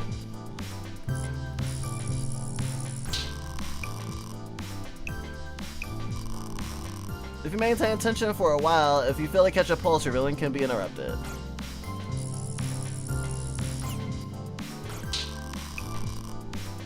Damn, it's kind of hard.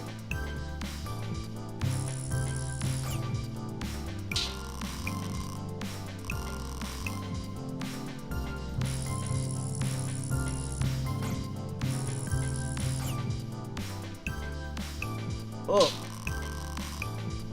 Shit. The game sometimes clicks off. I need to be careful.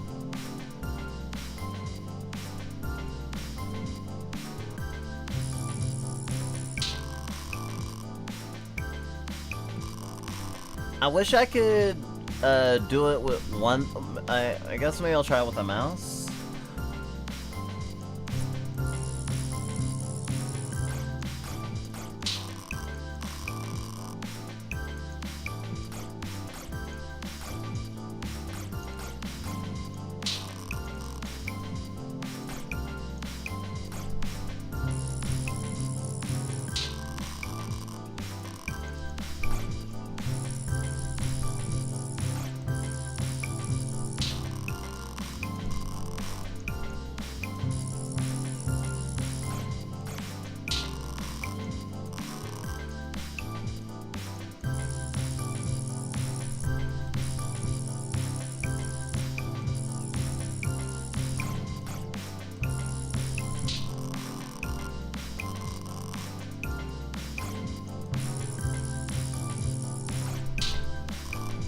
Damn, it happens really quick.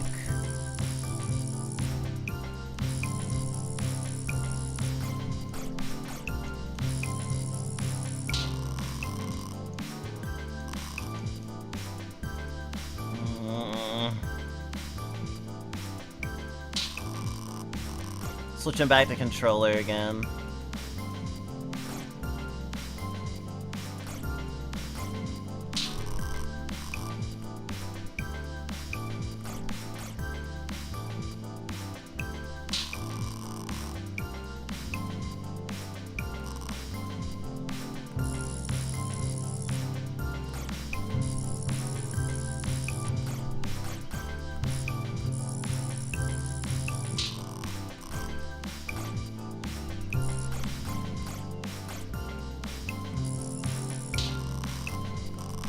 I wish I could move the thingy with one stick and hold down the reel with the other.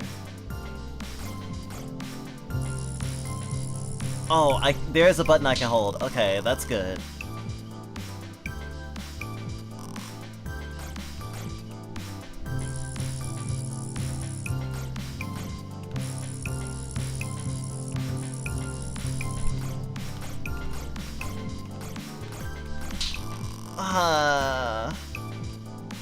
What? Wait, what? God damn it.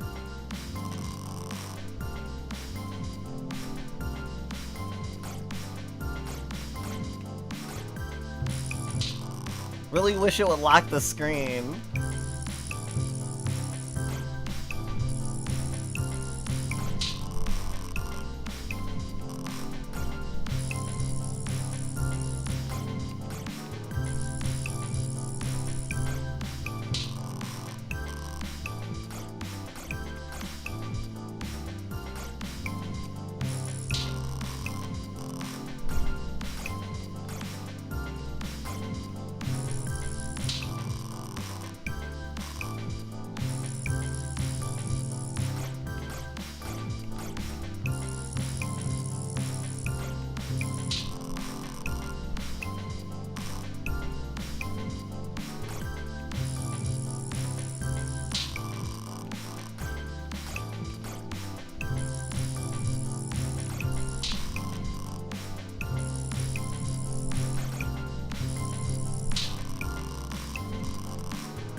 Almost made it.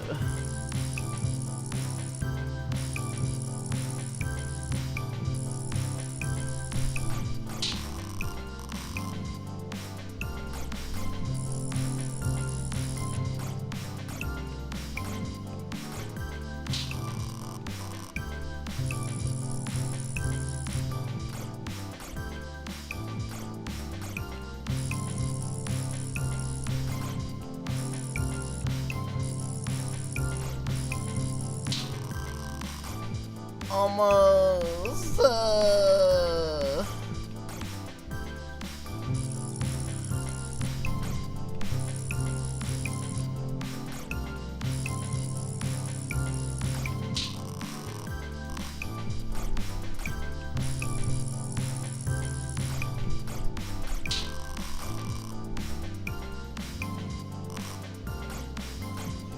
Also won't stop between attempts, which is also kind of fucking me up.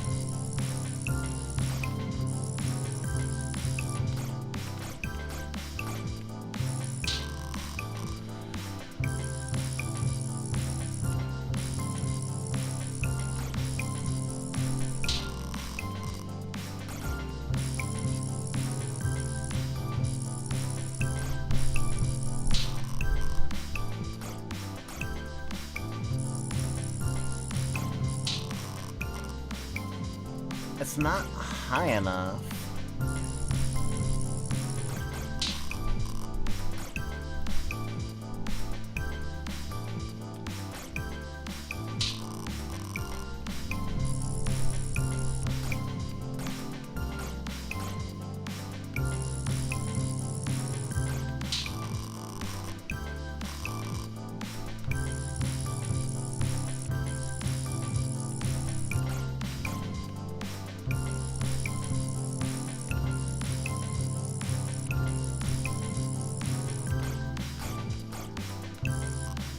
Good job! I think I'm starting to get a hang of it. Be aware the pulse is not the only way for fish to interrupt your reeling. Fish have different ways of fighting back. You'll understand once you see it. Do you actually understand the reel interruption? I'll try it again.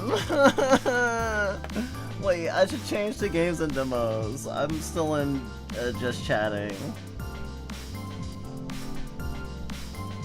This is hard.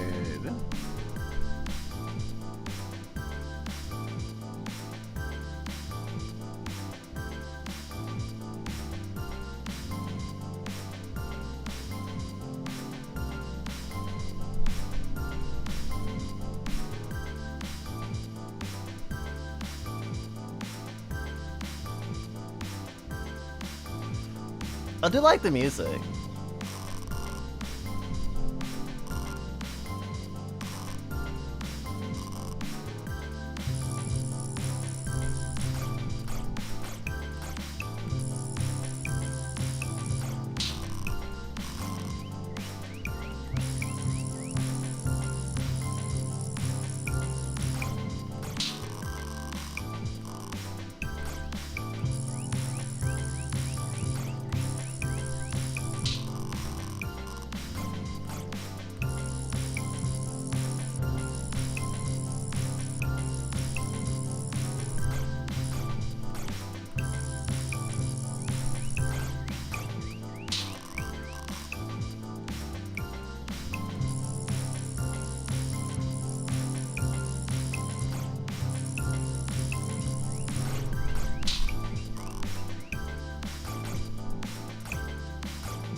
Okay, I was actually able to do it.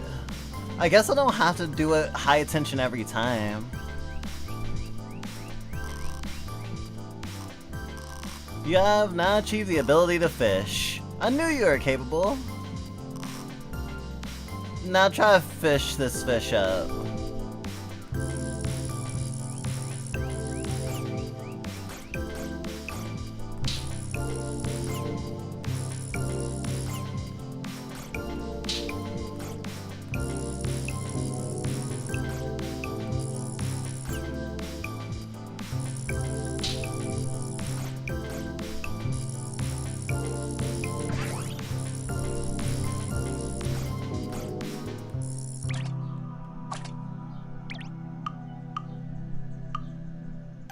Looks like a pancake. Quality D obtained. We, mermaid, are able to feel the heartbeats of fish. Sorry, fishes. You have the potential. Your body is now in sync with the power of this place. If you're curious enough to dive deeper into the depths, perhaps you'll be able to meet me one day. Oh, did I have a fishy dream? Oh, right, because this was all, that was all, the tutorial was all in my mind. In Headspace. Check laptop? Your personal laptop, what do you want to do? Files. Large baits for larger fish. There's more tutorials, though.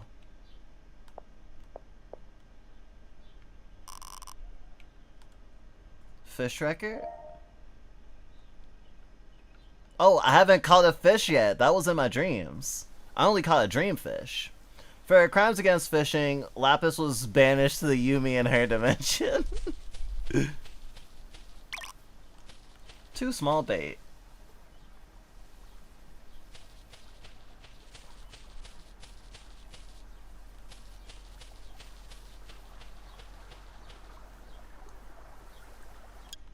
Wait, did my... Okay, like... Restream was being weird for a second. It was like, you can't connect to your chats. I was like, what? No, I love my chats.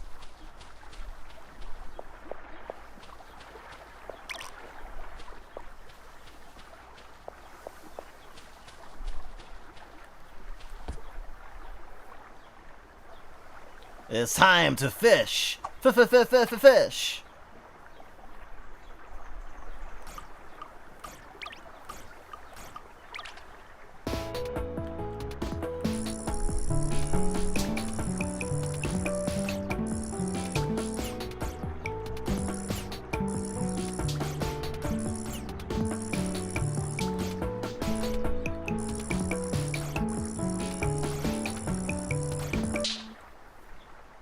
Too early.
This is a really interesting rhythm game.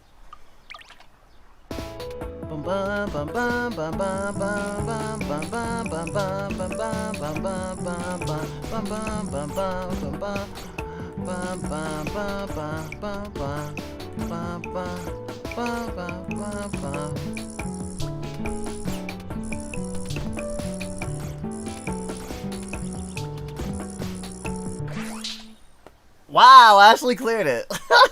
The lion snapped? Oh, so I didn't get it. So I failed right at the end.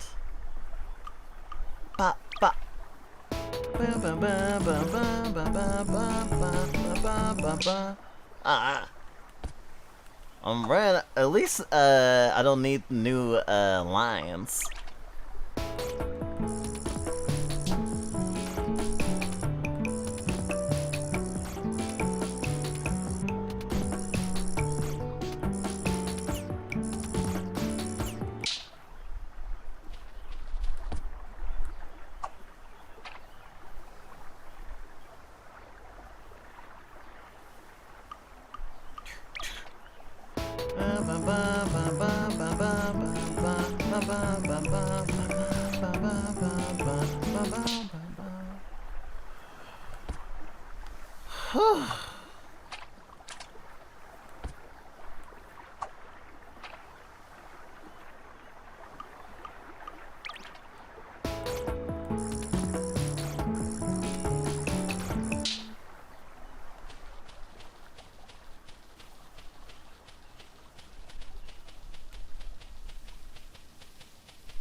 There's no reason to go back.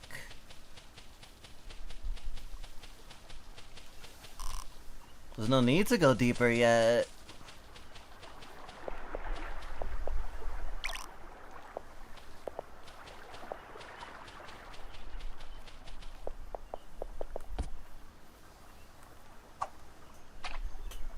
Come for me, fishy.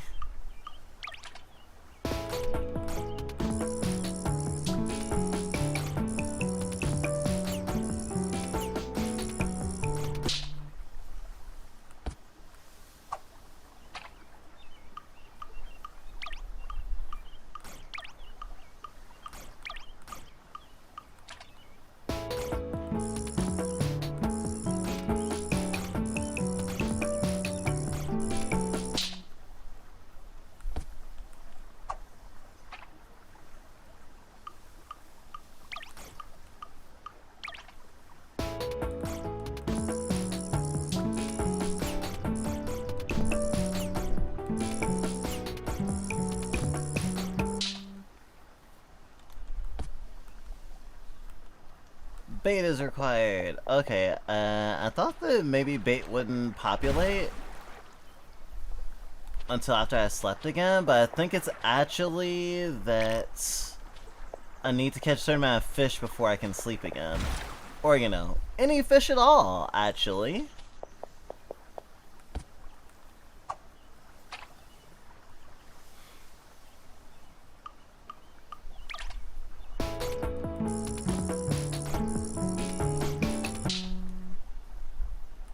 What am I doing wrong?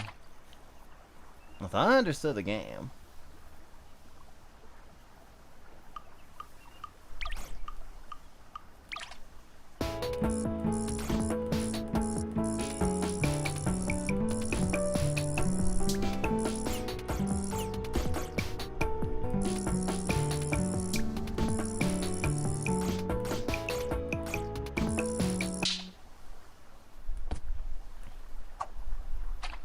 Does the grade of it correspond to how many I block on a single beat?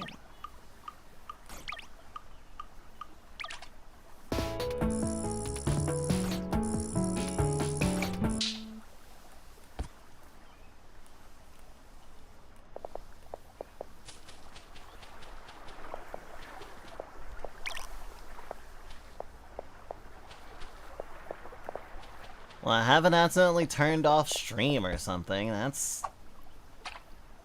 nice.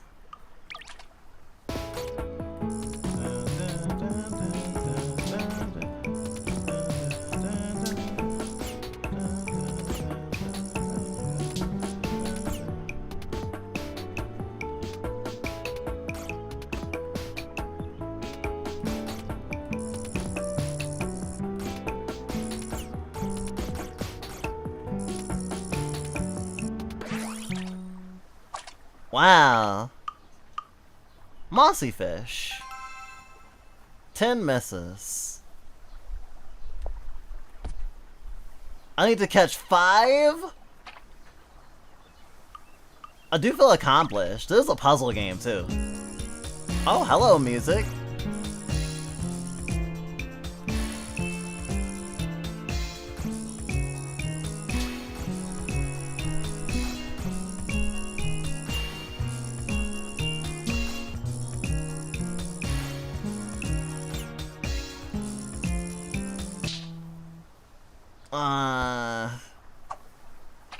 That's doing pretty good though.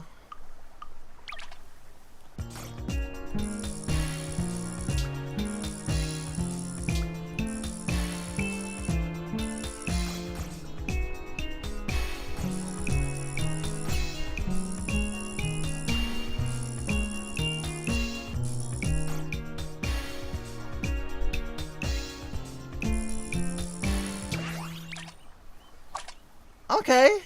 Alright. Dawnfish. It's a duskfish. Hey chat, have you ever been fishing in flesh space? Have you ever cleaned the flesh of a real fish? I love fish. I love eating fish. We had sushi the other day. It was aight. We usually love sushi, but it was from a place that was, it was just kind of mid.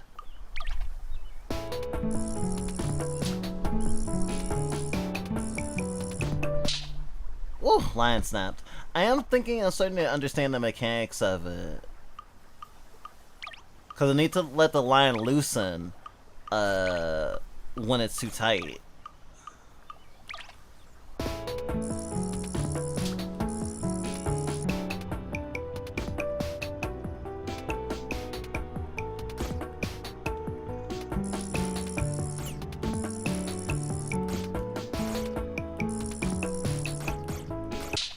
Ooh.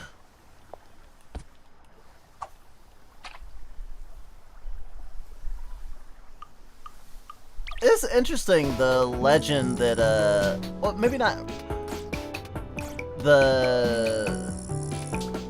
There's something about video game culture and fishing games.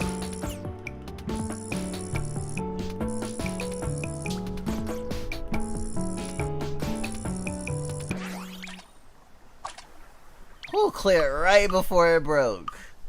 My dad's an avid fly fisherman, but my ADHD kept me from having the patience for it. Oh yeah, standing especially in a, or sitting especially in a boat for a long period of time seems like eh. I mean, maybe you should have a podcast going. I guess you also have to enjoy the company of the people that you're fishing with. That's also probably a benefit. Oh, what the fuck? I guess I'm going deeper into the woods now.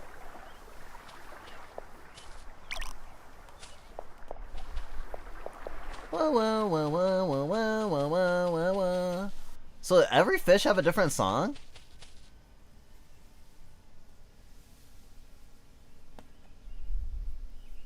Come back here, you... whatever you are. Switch bait? Do I have... I don't have any big bait.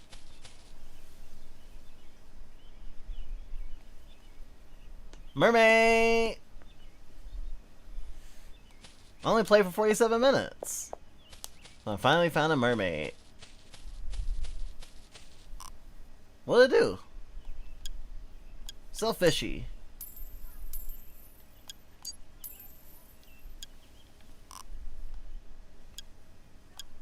I can buy a large bait.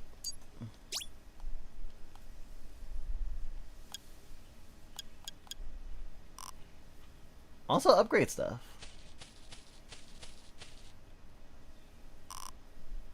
Hello there, visitor. I hope my golem didn't scare you. Well, if you decide to follow it here, instead, you probably aren't that scared of it. Well then, human, what are you here for? I came here to fish. You come here to fish? Surprisingly a mundane reason. Is that what you wish to do? This is a domain of us mermaids. No human should be able to find themselves here. Unless invited. If you were called here, then you probably have potential. You probably have noticed, right? The fish around here are quite special. The environment of the domain of mermaids causes them to be quite resilient. The only way to catch them is to be able to sync with their beats. The beats of the song. Yet, you can catch them just fine, meaning you have potential. If you want to fish here, care to help me a bit? Recently there have been a lot of fishes appearing everywhere. These fish can be quite amusing. They are shaped by their environment. They have different texture, feel, taste. I am greatly interested in collecting them. If you catch them, you can sell these fish to me. You can exchange the fish you caught for depth bits. I have sent my golem to set up a shop in various places. You see a golem that stands like this? Pretty convenient, right? Well then, good luck. Alright, now I have upgrade potential.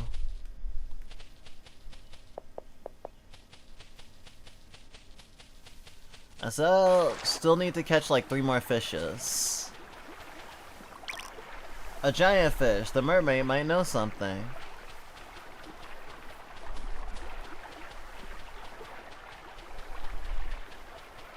That might be a normal sized fish in there with it though.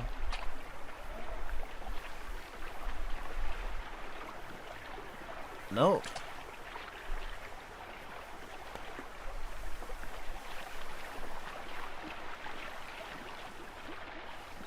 Guardian.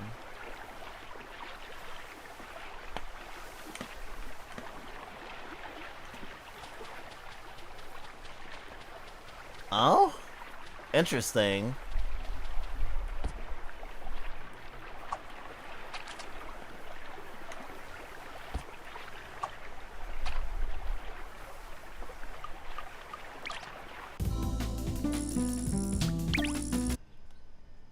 Huh? What?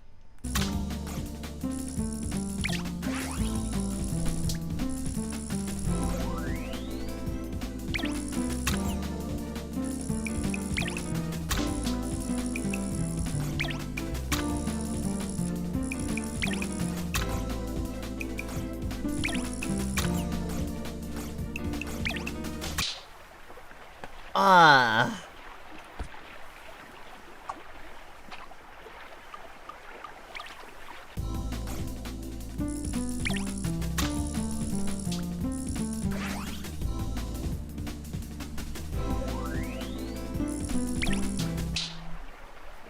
Oh.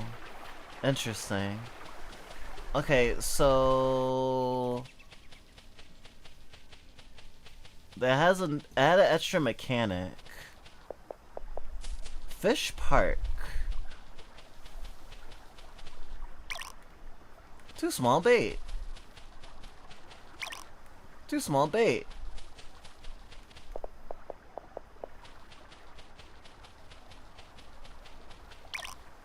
One large bait. Valve won't budge. You probably need to fuel the boiler first. Boiler? Hmm. Wonder if it warms the water.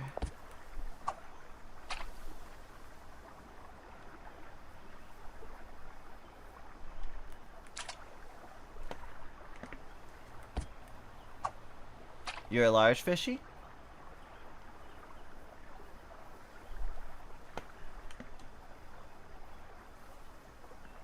Come here, little fishy.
Oh gosh.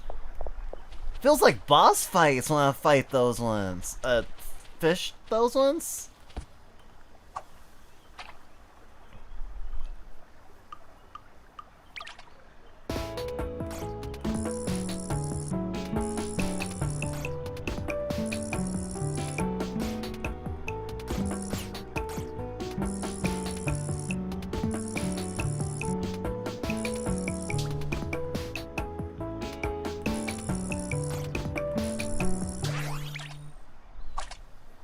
Bow bow bow bow bow bow bow bow bow bow bow bow bow bow. Oh, it has an autosave?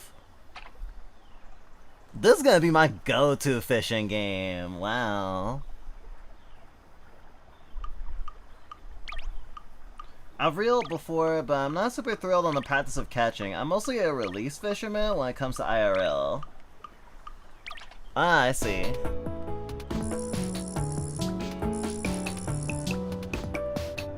I'd love to learn how to fish so I could, you know, survive in a unhospitable environment.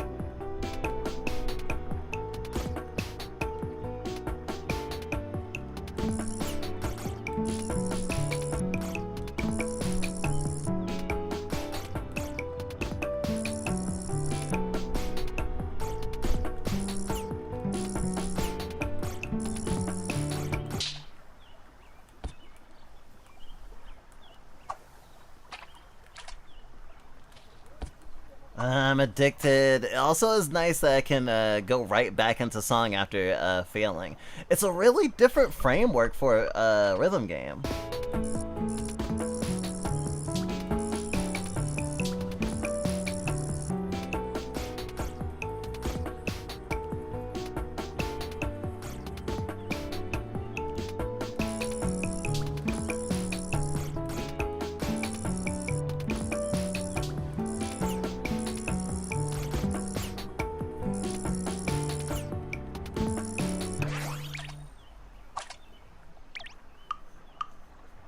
Mossy fish.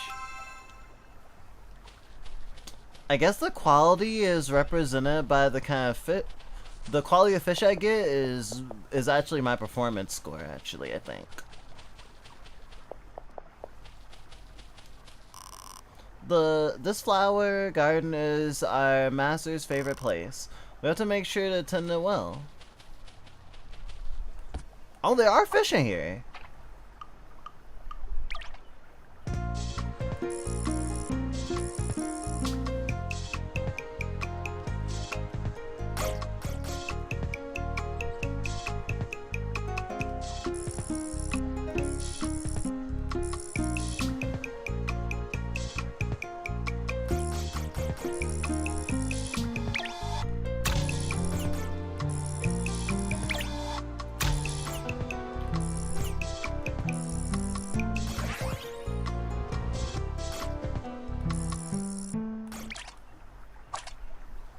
Hell yeah! Lotus carp. Oh, I'm about to run out of baity bait.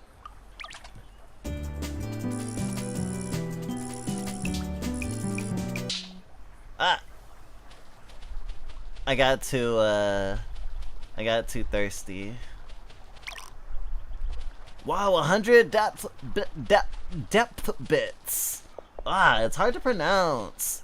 Depth bits.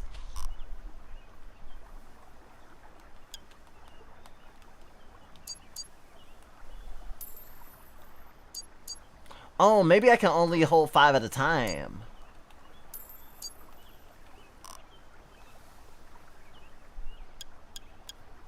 Prevent fish from escaping once. This attachment will break upon activation. Mats 2 can be held. A device attached to a line help with preventing line twisting with fish movement. Slightly increase the size of the beat pulse catcher. Rod upgrade kit. Increase the capacity of attachments. You'll be able to attach more attachments. Bait reattacher. A modified hook keeper to detect when a line is about to snap. Failing to catch fish will not consume bait if you succeed. 3 bait will be consumed.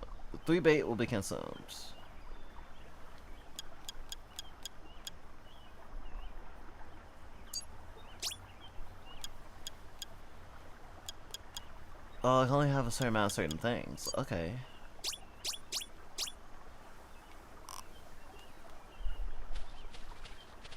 I have 147 depth bits. I want to find more, not magic carp, lotus carp. I want to fish more lotus carp.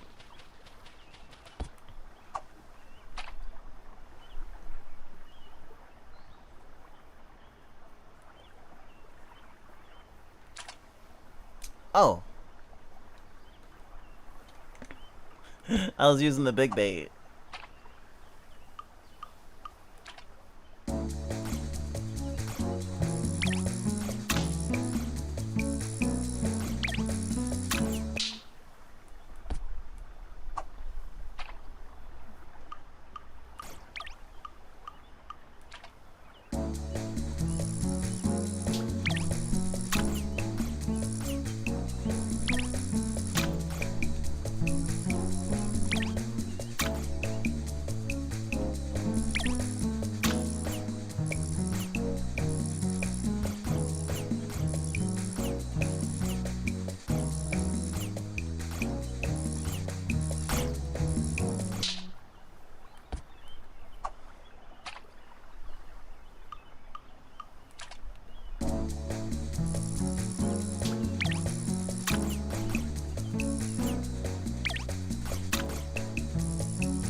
My hand's starting to hurt.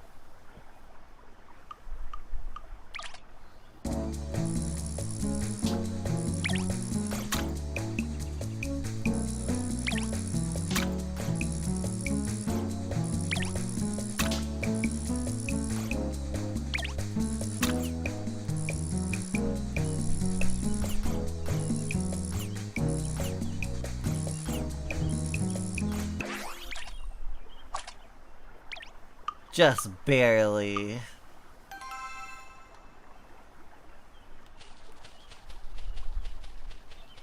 I need to just find more bait.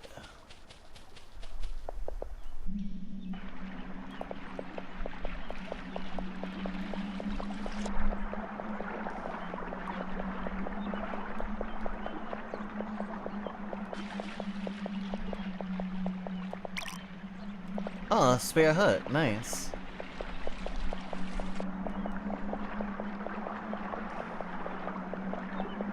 This game also spoke to me because it's so fucking moe.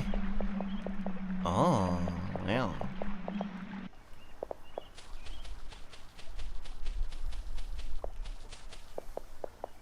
Let's see if I can dream more. Gosh, I don't know if there's a map. Outer. Okay. Oh! They set up a shop here now, too. What you got to say? I've been ordered to keep this cabin clean. Hope you enjoyed your stay. Oh, cool.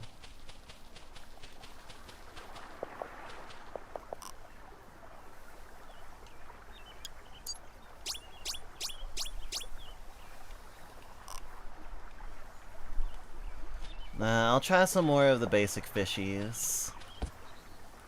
And then I'll see if they'll let me rest.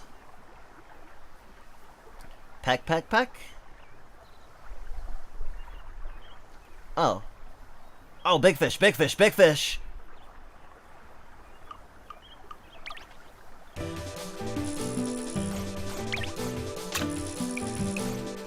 Ah! Damn.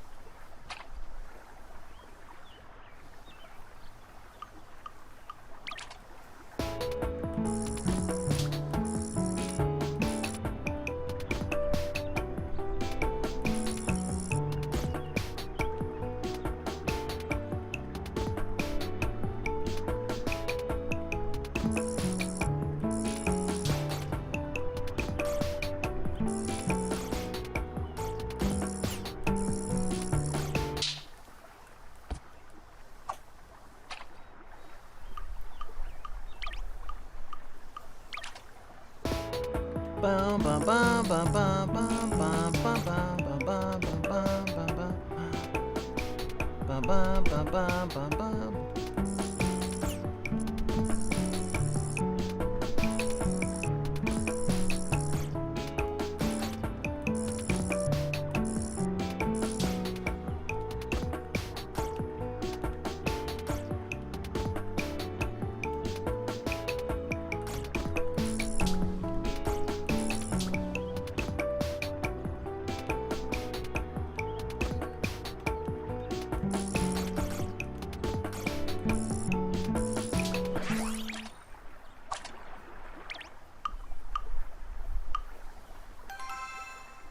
I think I'm learning. 'Cause I think...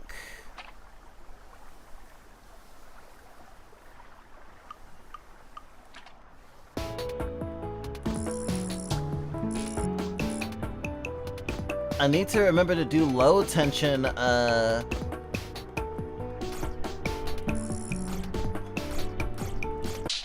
low tension chords, I guess.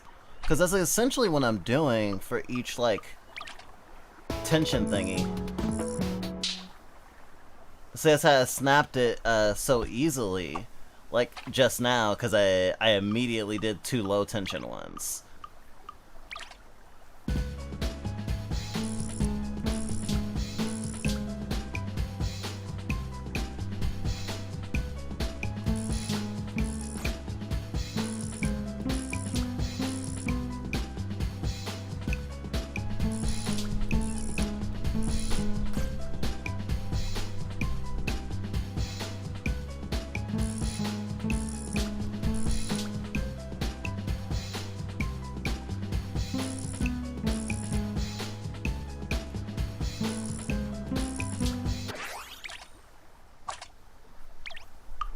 Yeah. Only one miss? Wow. Can I not find bait anymore because I can, buy it? Maybe.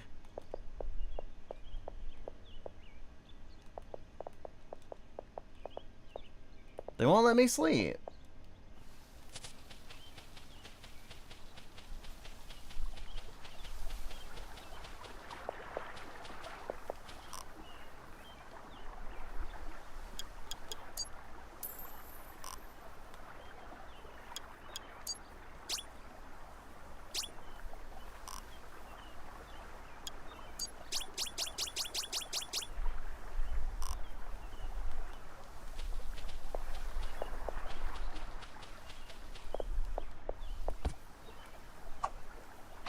Oh, I did not mean to throw a biggie. Fuck it. Boss battle!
Desperation.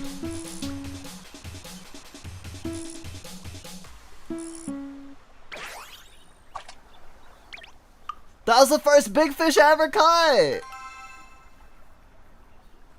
Oh! 3 different levels. That's why that was. Okay. Wow.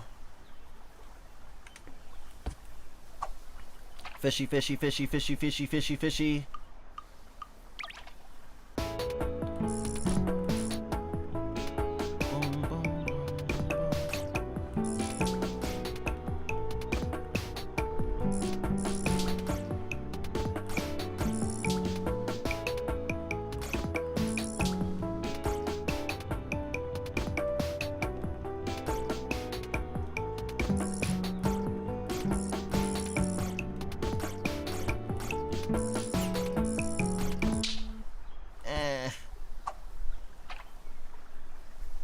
Fish, fish, fish.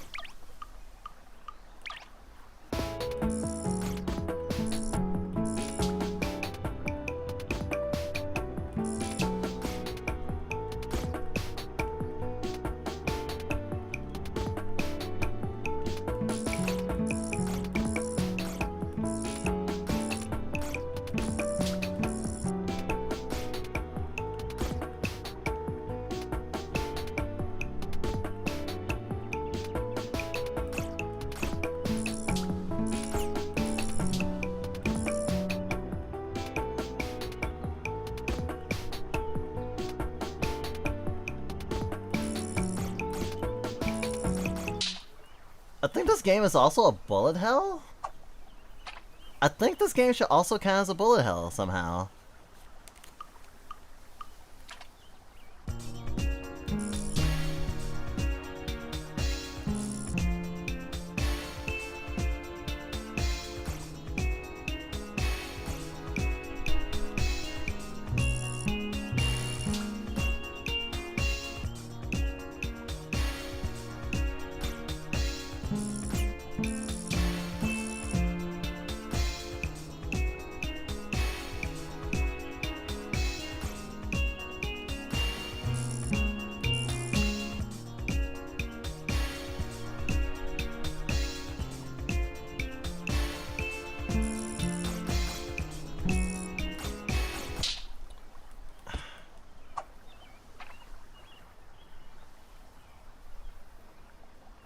The more interrupts you get, the harder it is to turn the thingy.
We'll learn these fish!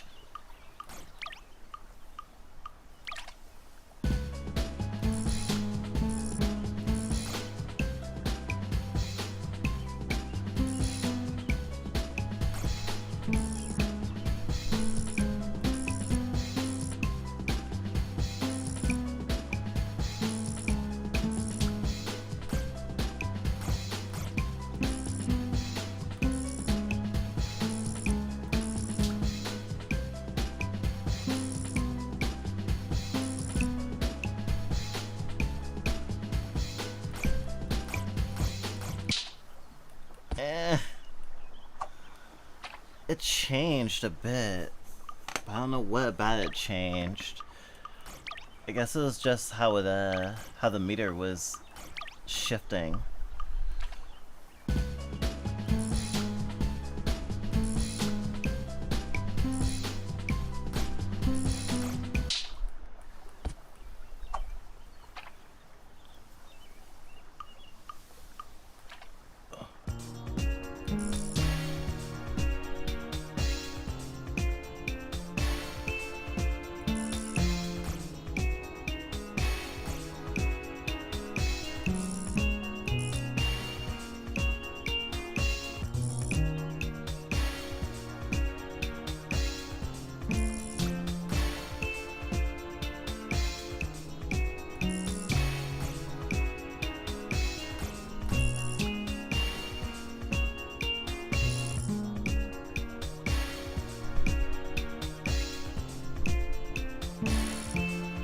I was fighting the fish too much.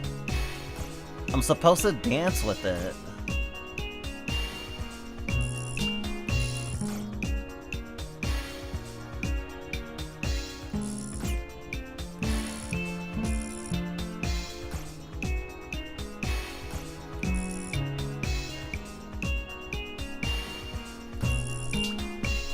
It's like I was balancing on a log, but just going from one extreme to the other willy-nilly, instead of trying to stay in balance. That's the key to victory.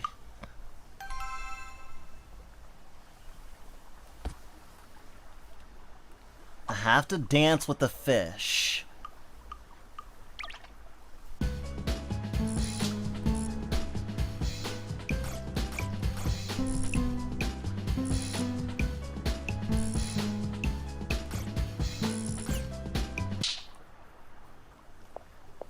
That was the last of my small bait.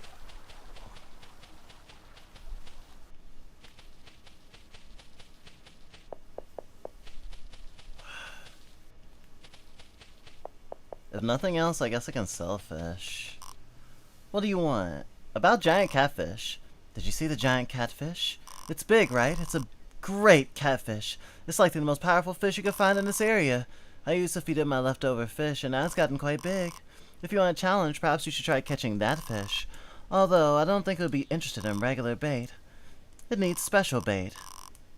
I can make one for you, but I need several ingredients for it. I need lotus carp, crystal fish, angelic fish, and kettlefish. You don't have it with you. As long as you sold the fish, I can create a bait. As long as you sold the fish, I can create a bait for it. Crystal fish can be found in a cave. They are quite shiny and crunchy too. Angelic fish can be found in a pond with giant fish. Kettlefish can be found in a pond. Well, you're gonna have to find a way to heat up a pool first. They prefer hot water. Oh wow. Okay. Yeah, I don't think I'm beating this demo tonight. I don't think I mind playing this again. Maybe I'll even slip it in for next week.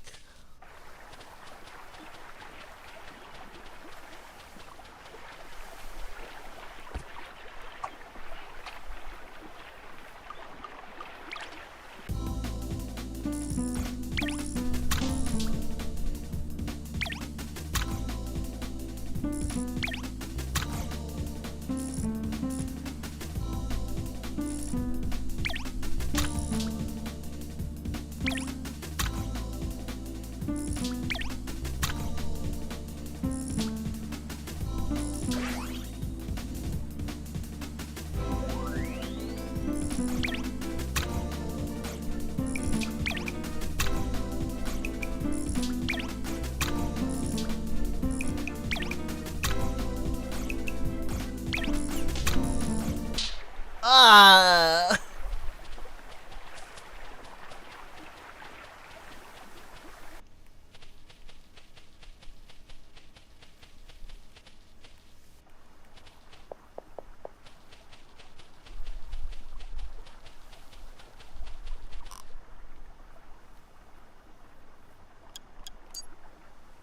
The horned bass is expensive. Nice.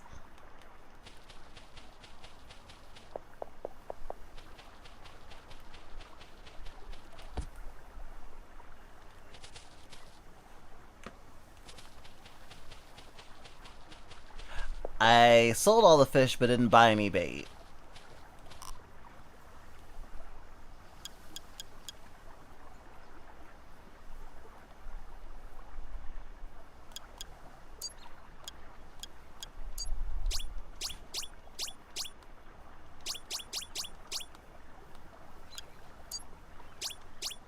Okay, when I'm out of this bait, I'll stop. But if some magically appears, then I will still take it.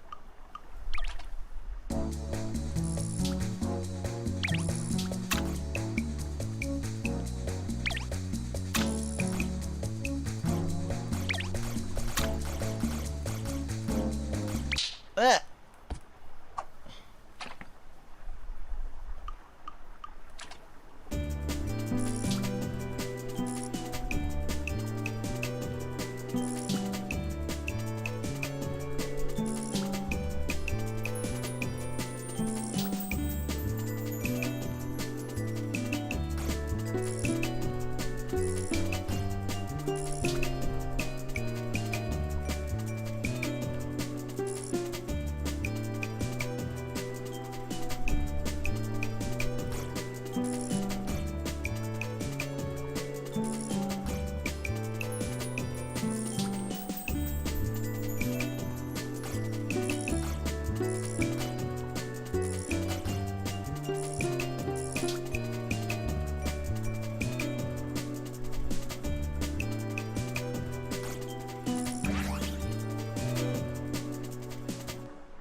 A starry lilyfish. Very cute.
Wow, I think that's the highest score I ever got.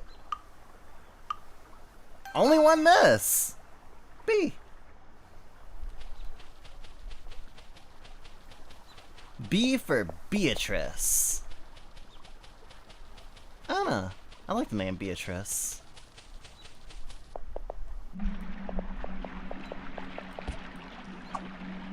Oh, that's a shiny fish.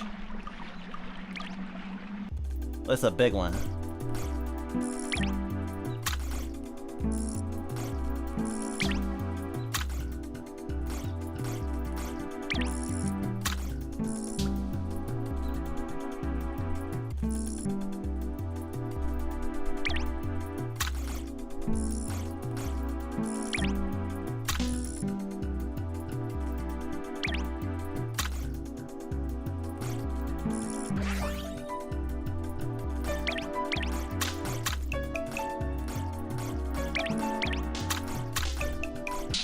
Ah, I couldn't get a beat.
Golem fish.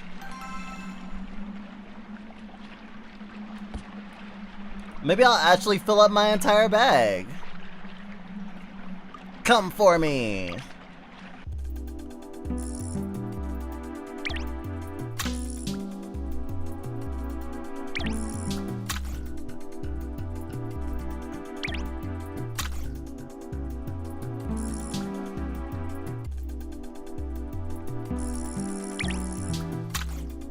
Oh, just holding it longer. Holding it longer doesn't affect the amount of...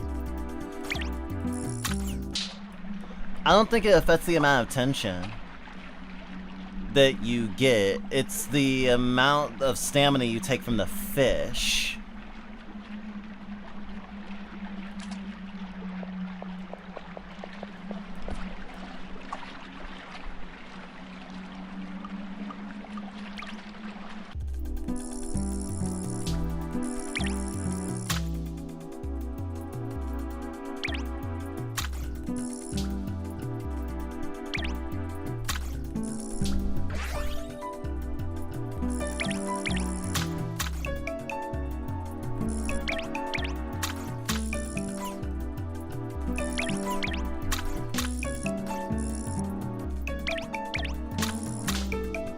I was getting afraid to hold it for too long.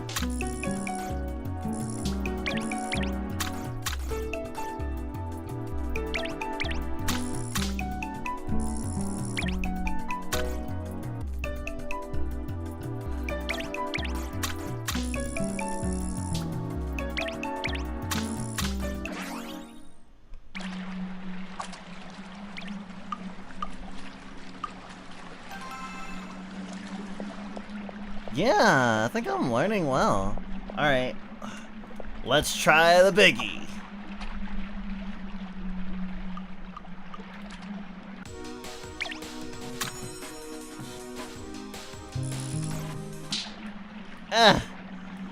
I might buy another bait. I might.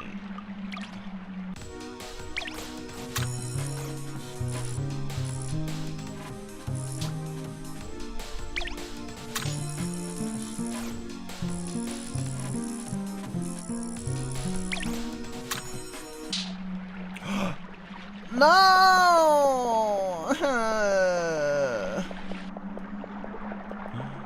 I want to get to the nuts phase of that song.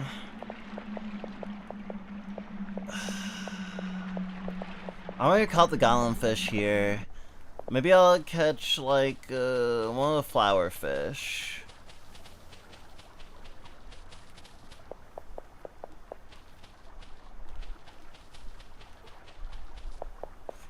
Because the other thing about the cool thing about catching fish you never caught before is finding new songs and new parts of songs, which I think is really cool.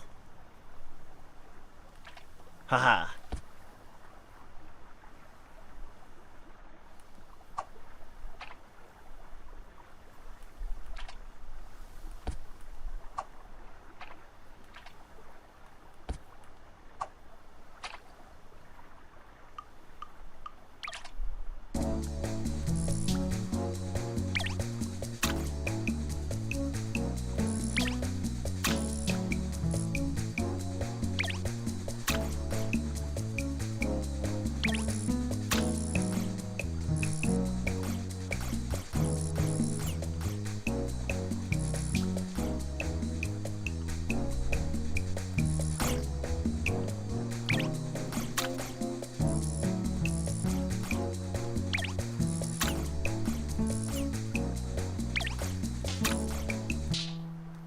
Meow.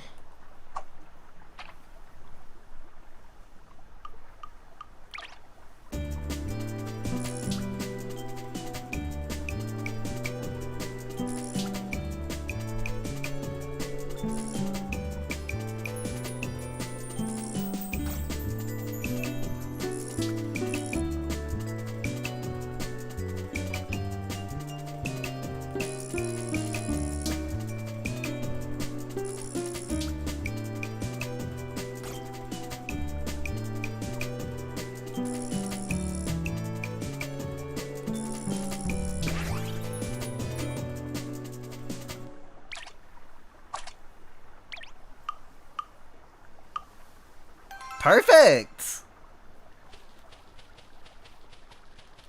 Wow, I mean, I'm happy.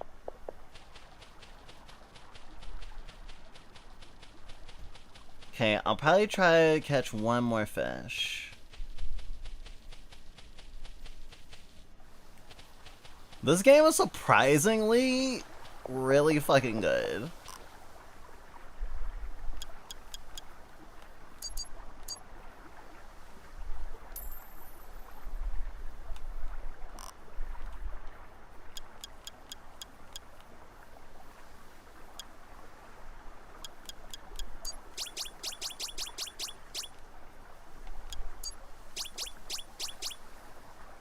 Wow. That's some progress going from I'm losing every fish I try to catch to I caught enough fish and made enough money from catching fish that I could literally max out my bait. I just want to catch the biggie. Come on.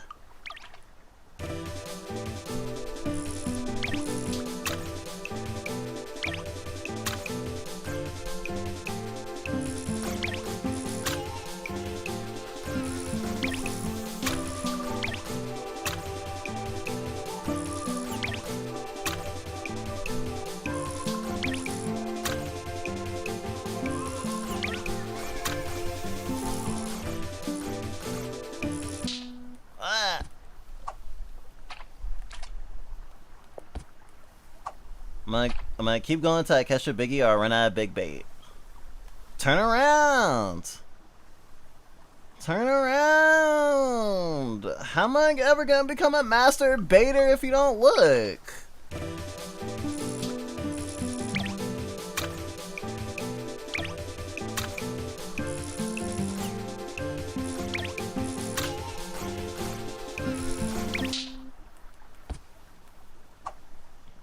Sometimes I try to buy myself some tension by not turning it.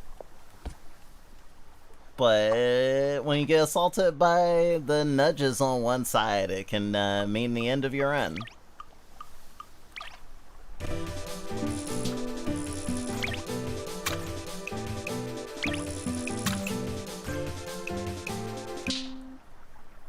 Wow, really struggling here.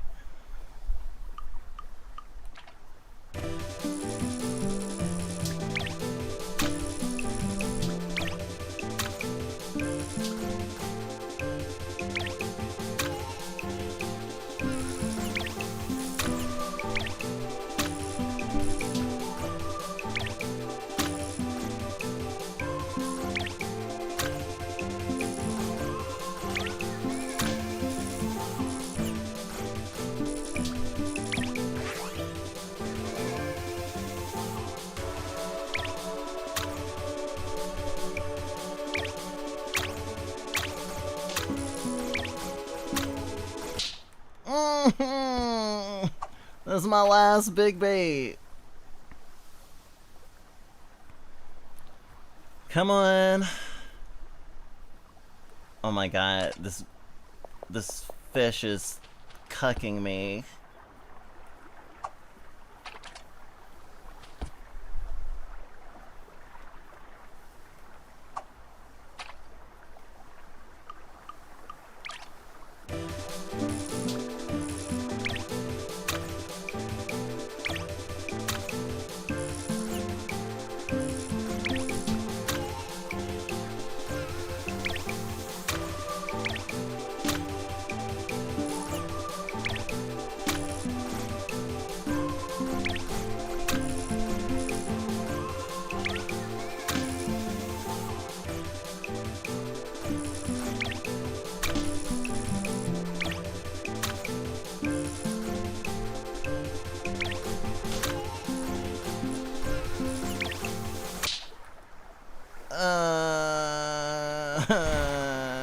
Dies.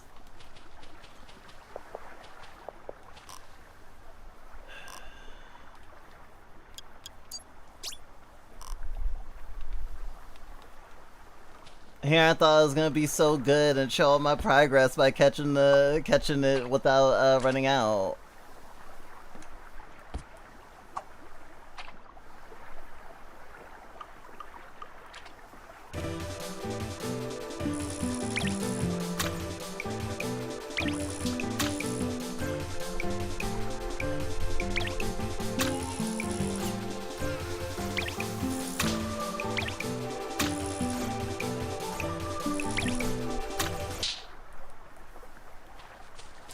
Oh.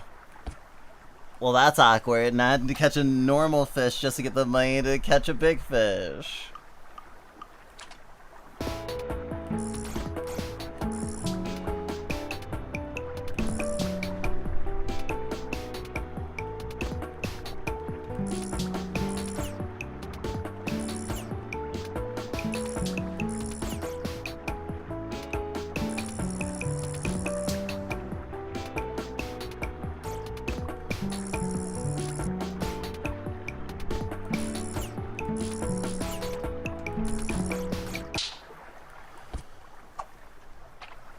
Huh? I don't think any fish are gonna... Oh. Well, that was a big fish, so I wasn't even gonna catch that one.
Okay, one more small one, then I'll try sell that and catch a big one.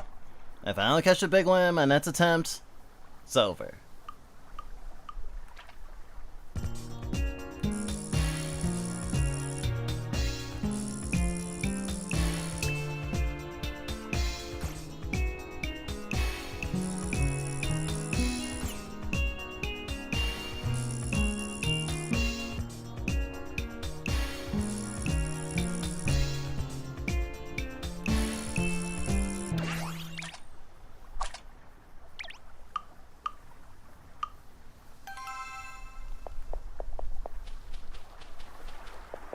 Risk versus reward with the bigger pulls.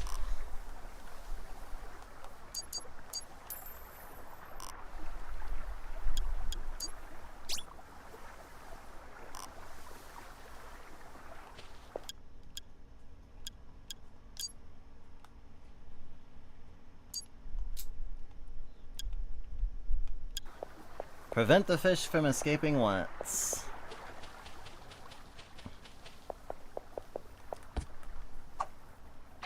Let us begin.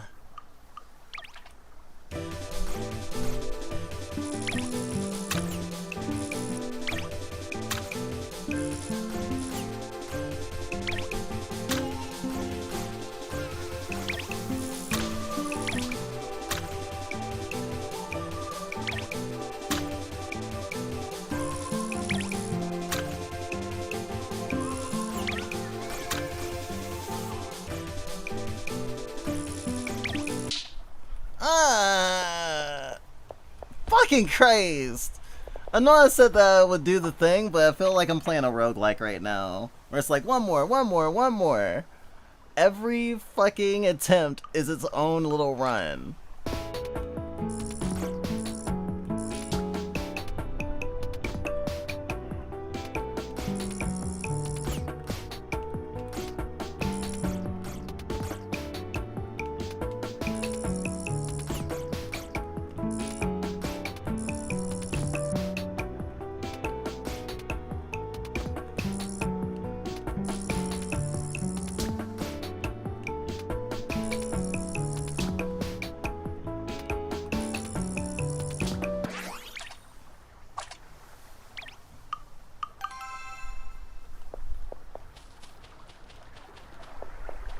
Okay, next one's my actual last attempt.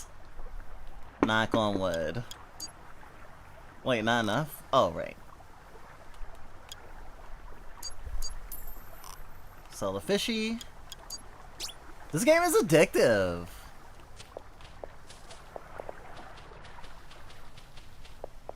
Like, I'm challenged. I'm challenged to challenge. Oh, hey, Erin. Did that summon you?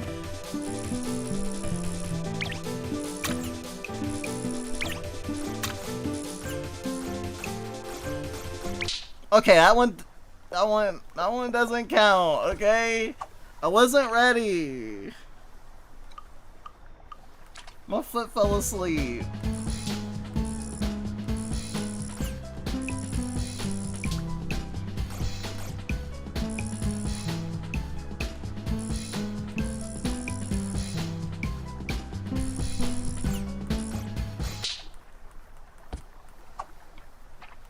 I've been sitting down for too long. I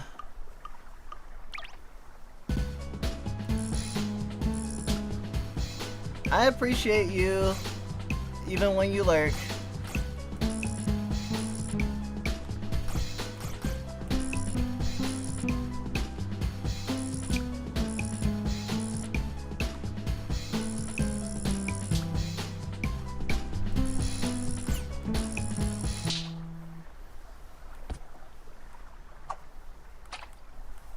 Oh, I probably broke the thingy already since it stops a fish from escaping at least once.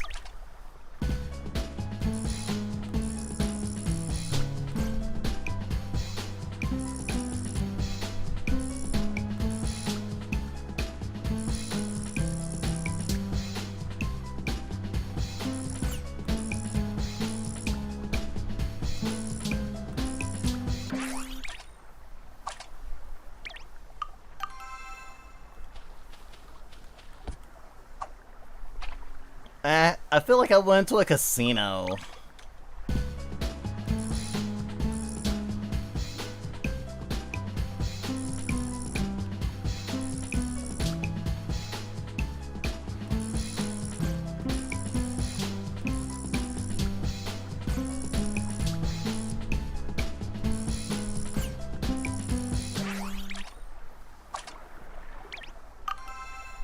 Did that one kind of fast. Okay, I gotta make sure I keep wiggling my big toes.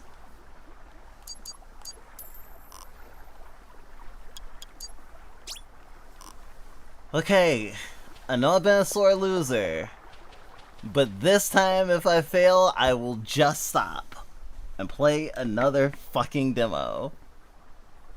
I've almost been playing this for 2 hours. And scarier Undine fight. Wait. Wrong? Bait.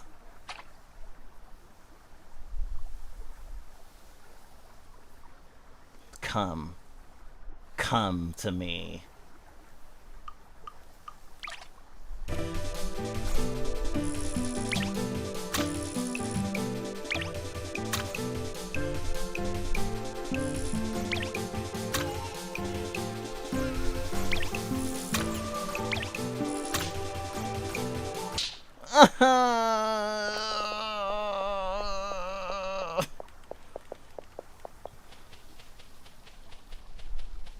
It's hard.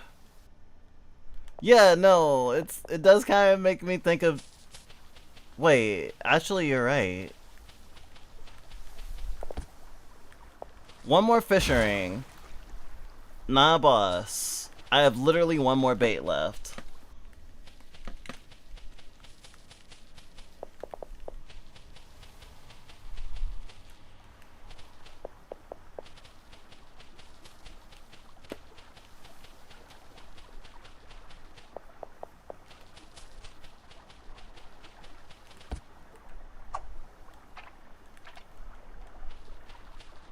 Welcome to the lotus fish. Did I fish them all to extinction?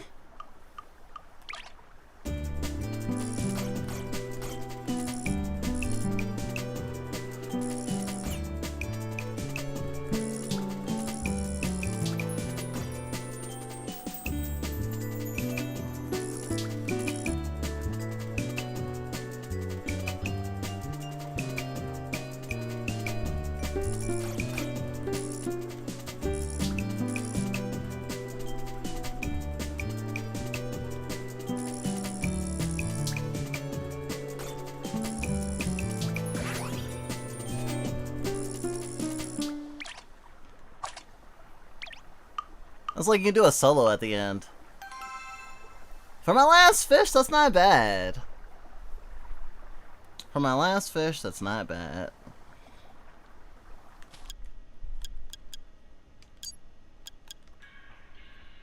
Damn. I might want to play this off stream just to practice. It was fun.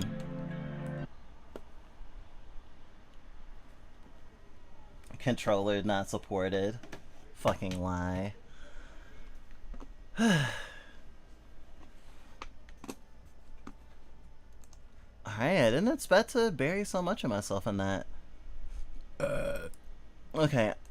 This is one of the demos that was on the in the Crinkle Bump. Starlight Revolver. This should be fun.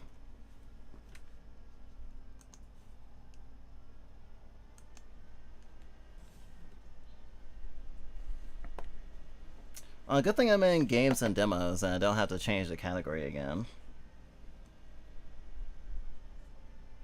Unless I want to, but...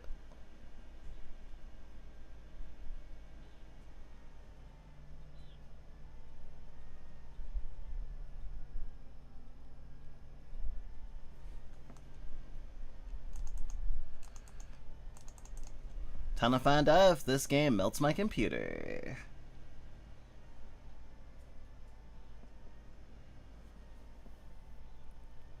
We need to get into a habit of like checking specs and stuff. Although even when our specs are fine, we do sometimes run into trouble. You know, sometimes has to do with like optimization too.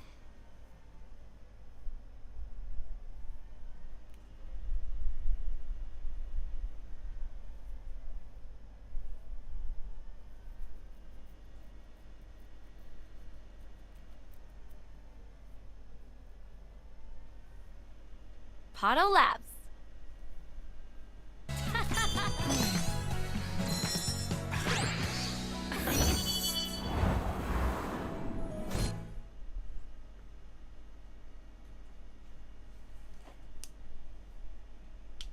I did not mean to skip the thingy,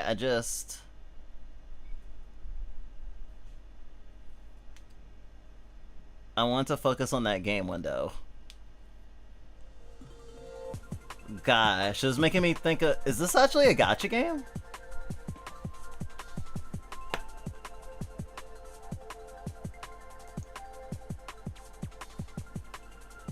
Oh my god. Oh, pressing how to play opened up a fucking web browser.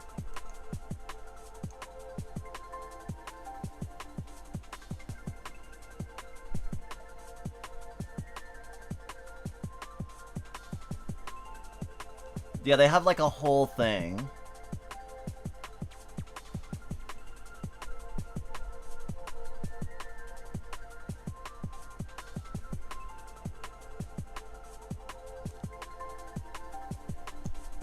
But I don't want to have that up while running while I'm trying to do stuff.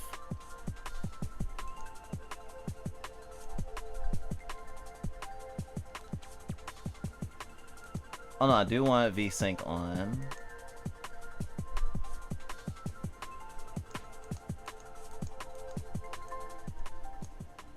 Starlight Revolver. Starlight Revolver. Wow. Starlight Revolver. Starlight Revolver.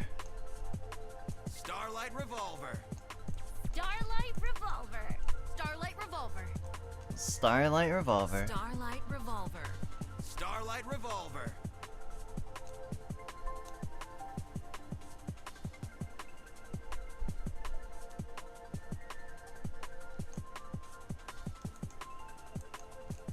I do wish they had other options for the graphics.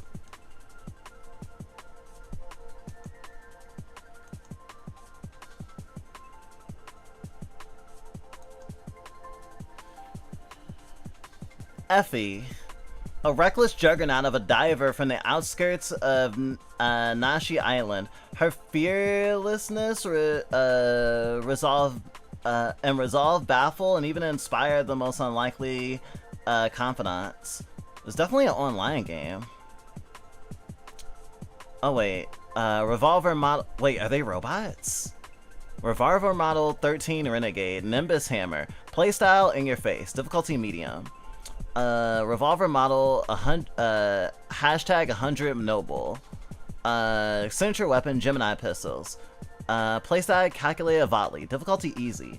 An elite diver from the Tsukineo clan, having trained for years under the cold shadow of her superstar sister. She strives for perfection no matter the cost.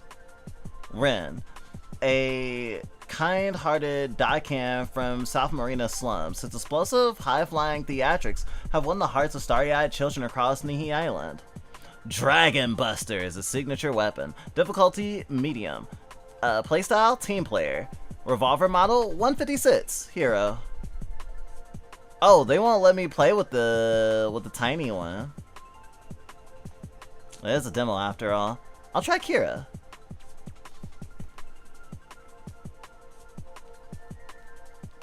Or not. Did I click off the window?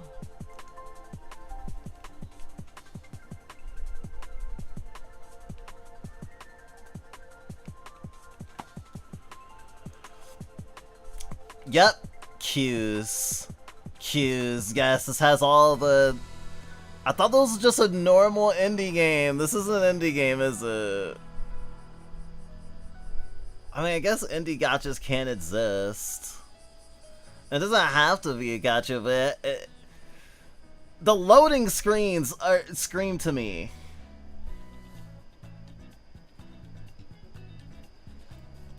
Welcome to the Starlight Revolver Netsfest demo.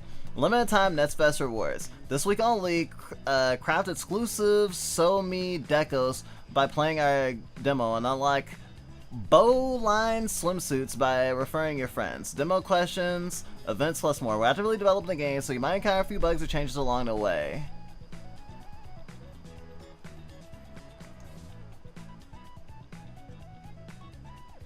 Cute. This is really our style, though. Bowline sporty two-piece. Midnight Run Renegade. Oh.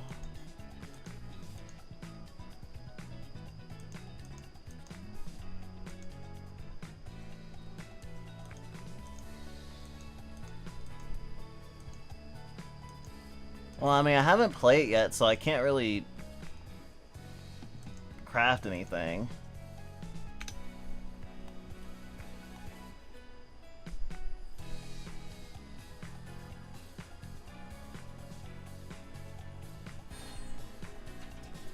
Oh, this is fucking cool. Okay. Okay. This is fucking cool. Trans colors! Let's go! Damn, I feel like I'm being exactly marketed to.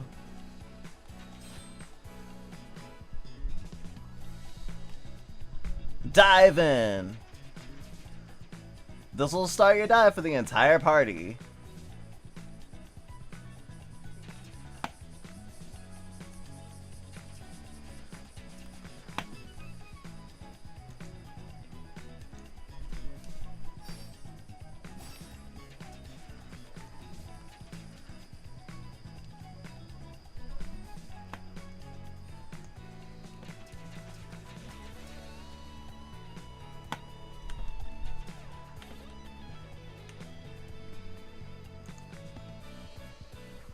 Oh, I thought I was gonna start instantly with who was standing on the thingy.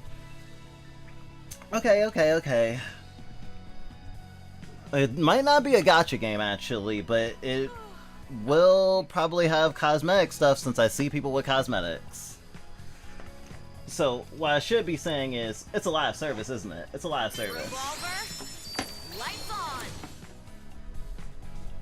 Aya, wait for me. Is everyone a magical girl? Wait, is everyone a magic? Dear young diver, she who shatters the walls of reality in pursuit of someone so dear. Oh my god, I'm so gay for this.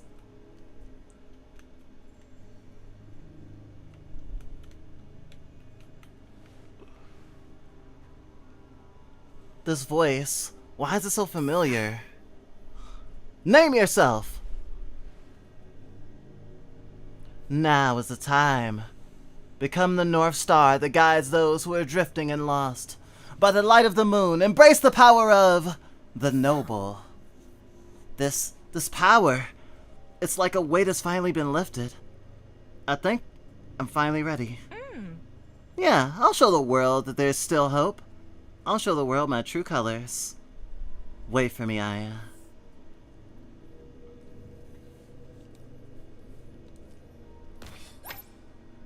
Okay, is this like a MOBA? Is this a MOBA?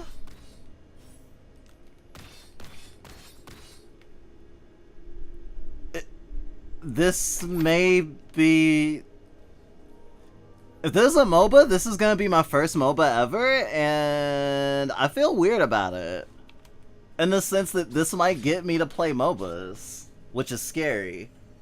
Because at one point, I thought that maybe it was just League of Legends is toxic, or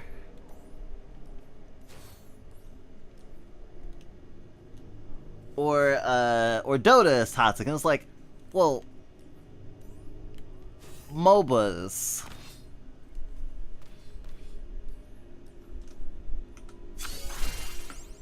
I would say MOBAs are known for being toxic, now that I know more about the culture. Sacred Sky.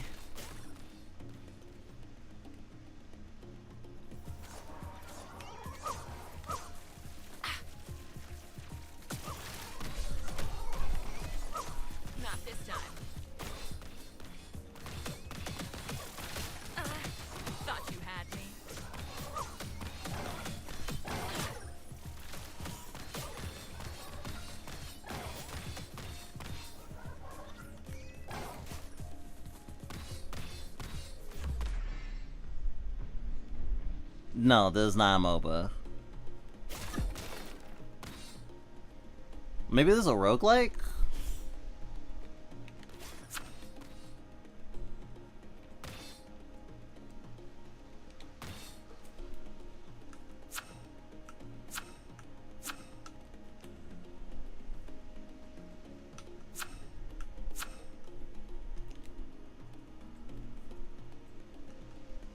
Oh, okay.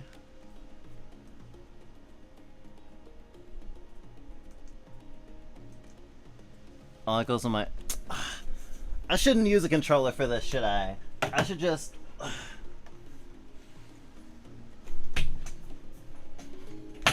I should just mouse and keyboard.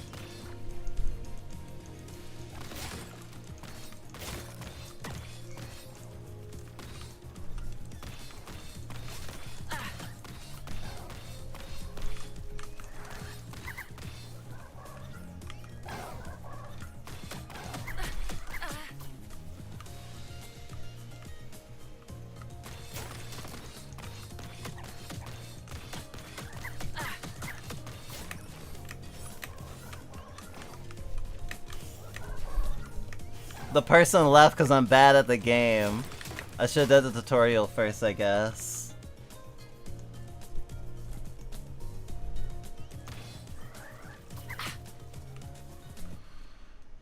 And the guy came up again. Stop opening my browser, damn it.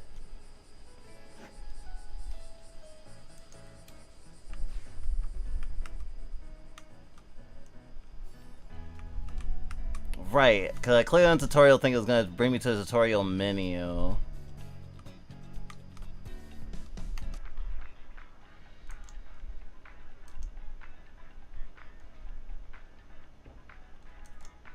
I see. Diving stage. Feels like coming home.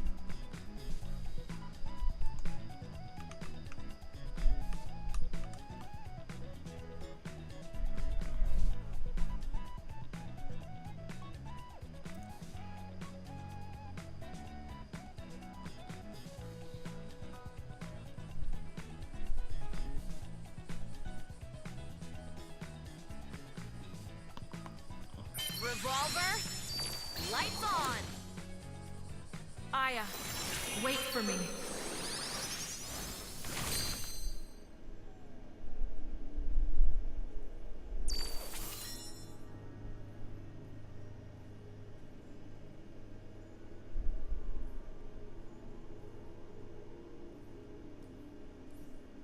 Somehow I've ended up on their press kit.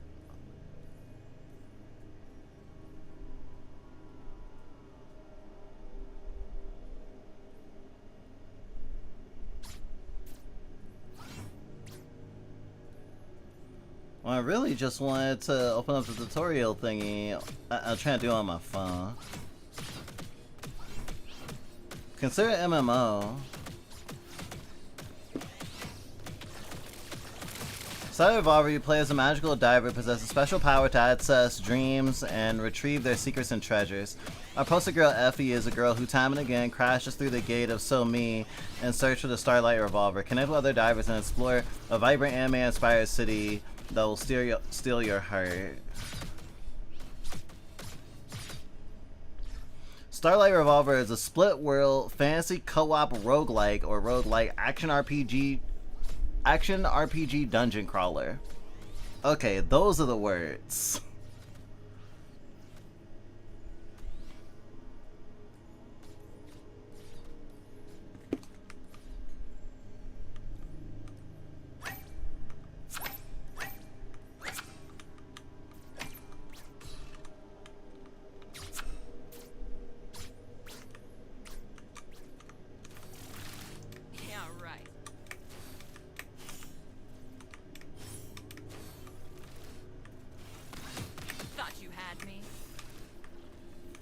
I only see one portal. Yeah, right.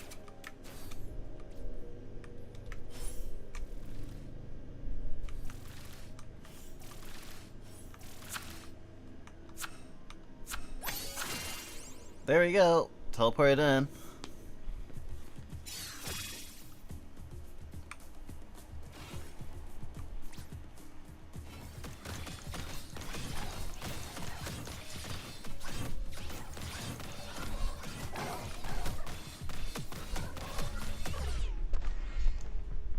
It's always interesting jumping in, not knowing what kind of game this was.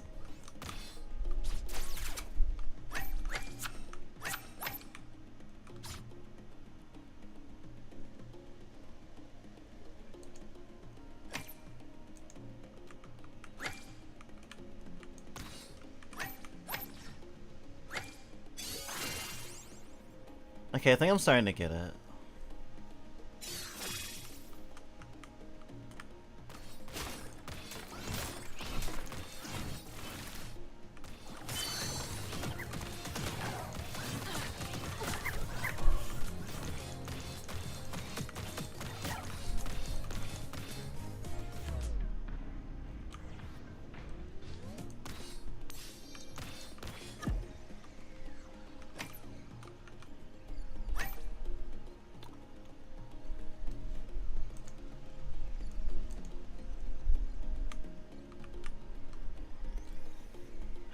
It's been a while since we played a game we felt the need to play on keyboard that was multiplayer.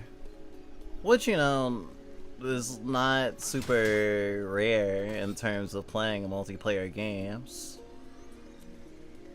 A lot of people swear by mouse and keyboard, actually.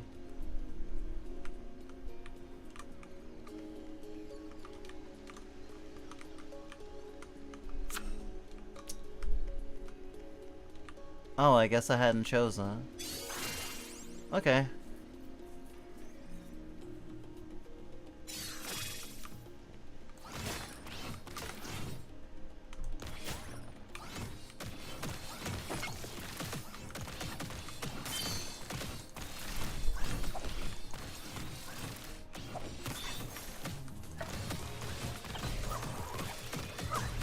Yeah, this is definitely something to play with friends. In a Discord call.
Reduce all cooldowns by 40%. Reduce all damage you deal by 40%.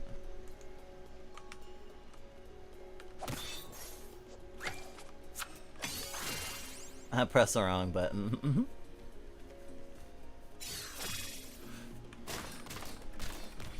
Well, I was kind of trying to figure out what kind of game this was. I was like, it's a gacha game and stuff before. Like, there's so many really great games that have like such problematic monetization. And just because a game is good or has good story or has good presentation doesn't mean that it can't be predatory. So I kind of always on the lookout or always prepared for that possibility.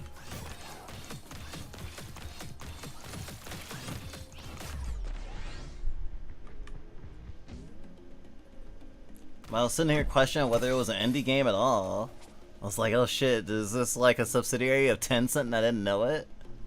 Never look back. Kira flows backwards while blasting her enemies with a physical damage burst.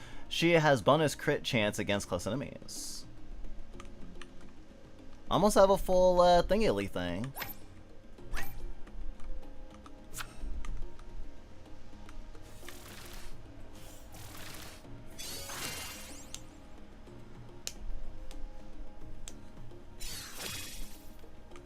Defeat all enemies!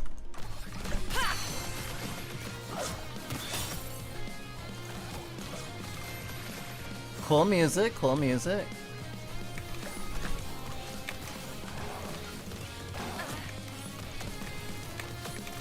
So I've still never played a MOBA before.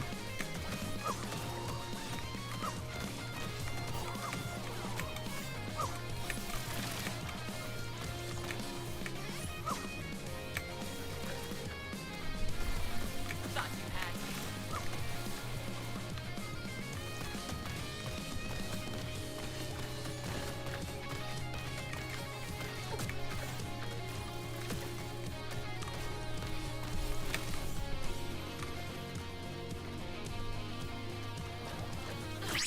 Oh!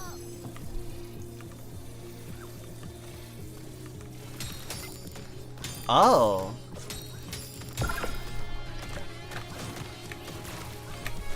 That is a really interesting way to, let some- oh god. Oh wait, no.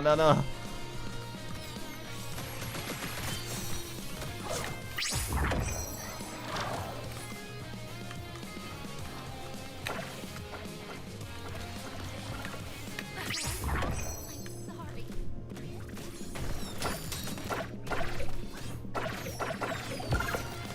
Woo! Yeah!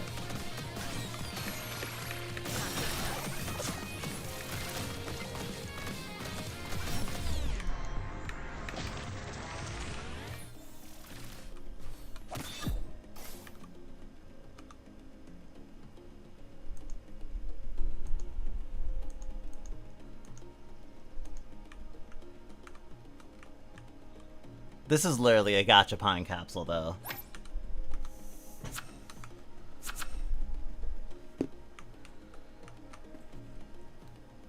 Very cool.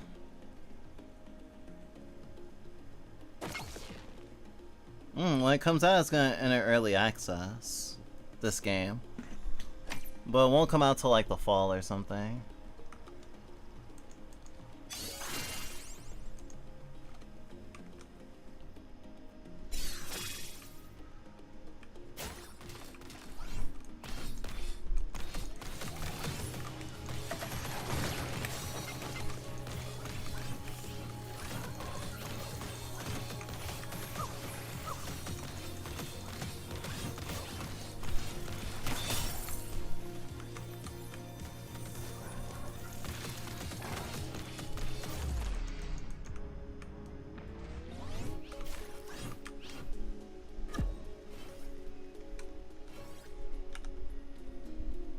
Summer Rain.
Oh, hold to revive?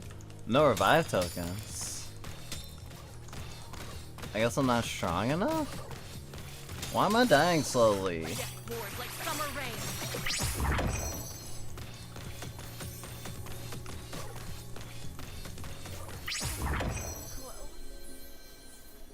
I sure did just slowly die.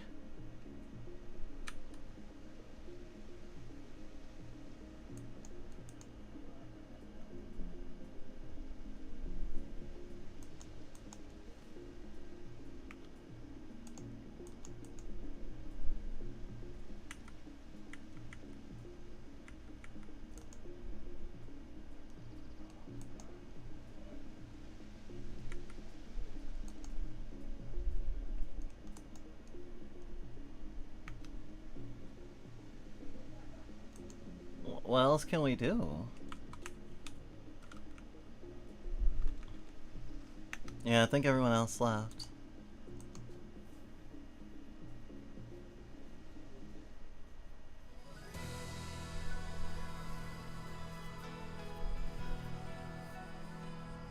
Okay, I guess I'll change characters, see how that goes.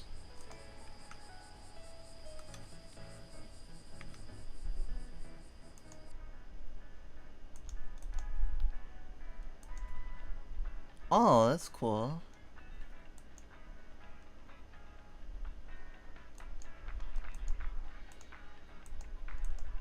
Body deco?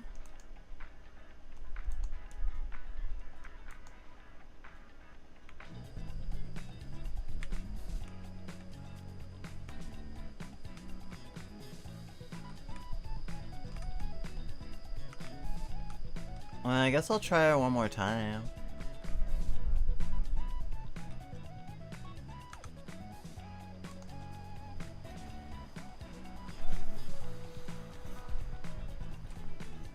Ugh. Revolver, lights on. So small from up here. Aya, wait for me.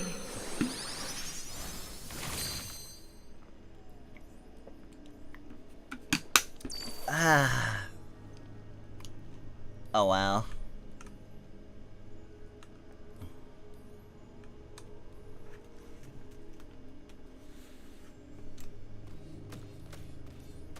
Gear shift, can only.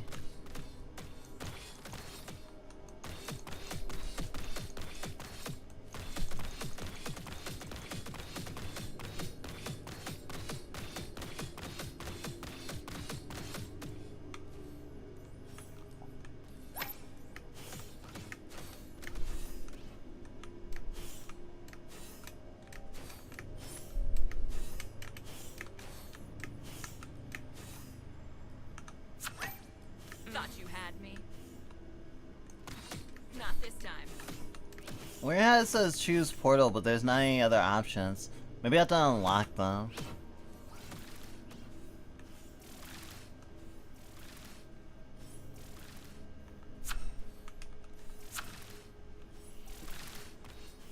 One person hasn't actually chosen yet. Not that there's any real choices.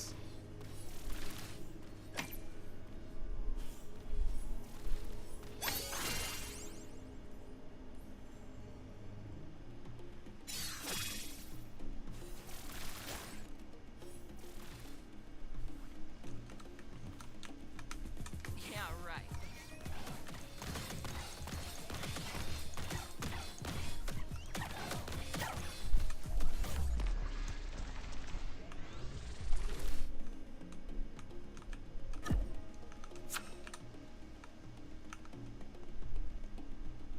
Heartseeker. Carrier slides and fires 5 bullets to deal physical damage with bonus critical damage.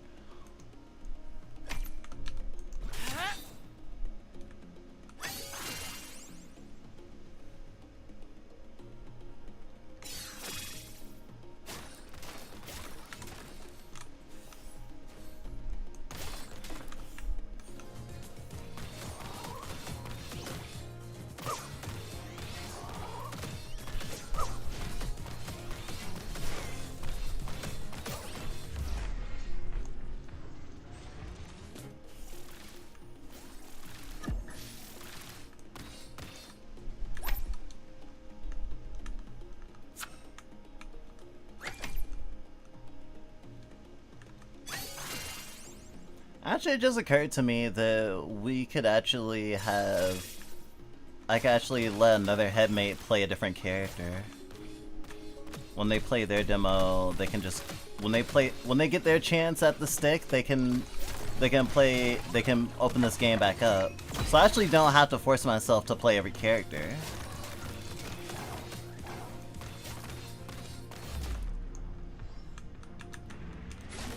Perfectly cleared. Does that mean we didn't take any damage, or feel no pain? Flat damage reduction.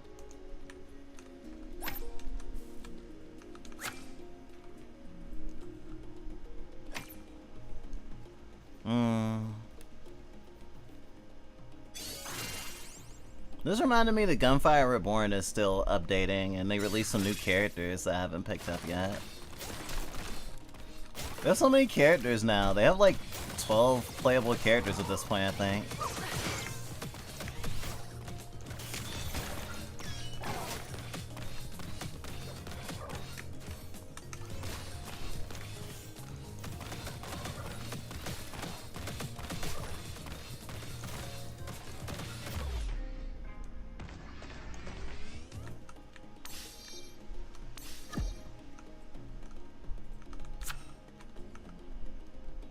See me. Kira teleports to an area and quickly fires multiple physical damage shots. This cooldown is reset if Kira kills her target.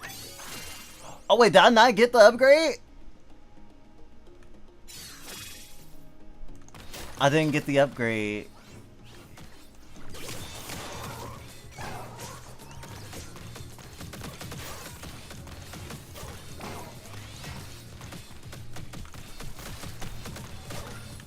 Who knew reading would betray me like this?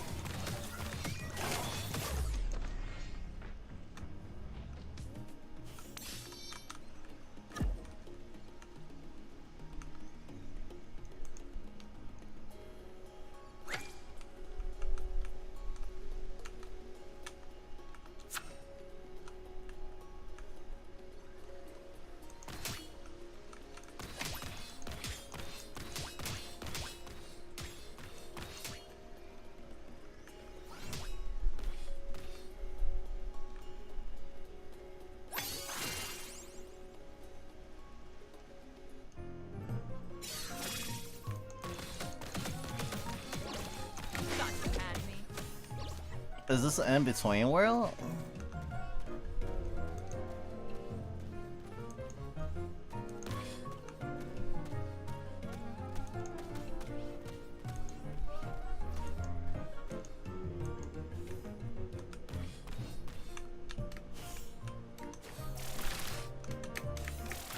Oh, I do a... If you double tap dash, you do an attack.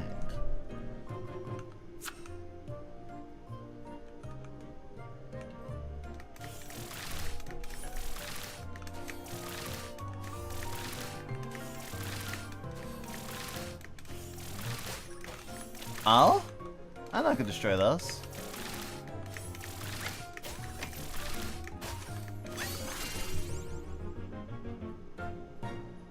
I'm learning something every day. Not this time.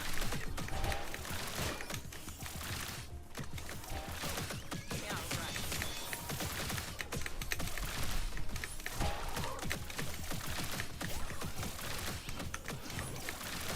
Thought you had me.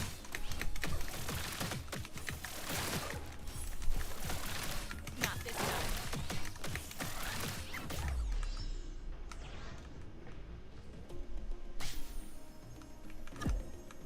Spamming is way too much fun.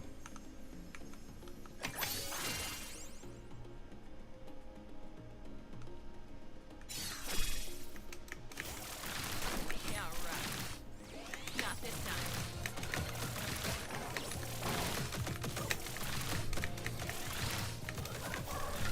Thought you had me. Not this time. Yeah! Ha! Honestly, the whole style of this game reminds me of League of Legends', they have like, I think it's even called Starlight. There was like they had this setting whereas like magical girl versions of a lot of the characters, I think. They have like a Porter Robinson music video to tie it all together, and the characters that participated in that story arc in League of Legends all have their own like magical transformation skins. Because of course they do. Oh, wall slam damage? Cool.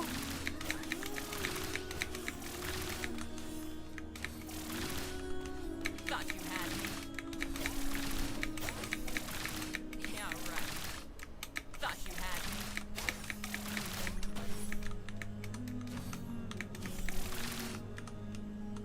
Not this time.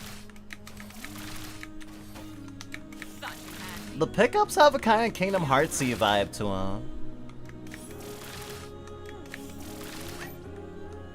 Pray for help? Oh. I mean, not that I really needed it at this moment, but... I guess that was the last one. Yeah, we're gonna make it far on this one. We're doing so well.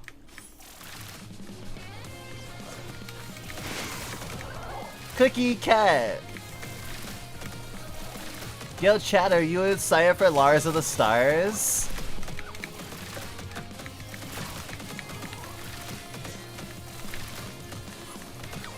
We actually never finished the original Steven Universe, let alone got around to Steven Universe Future. So we might catch up soon.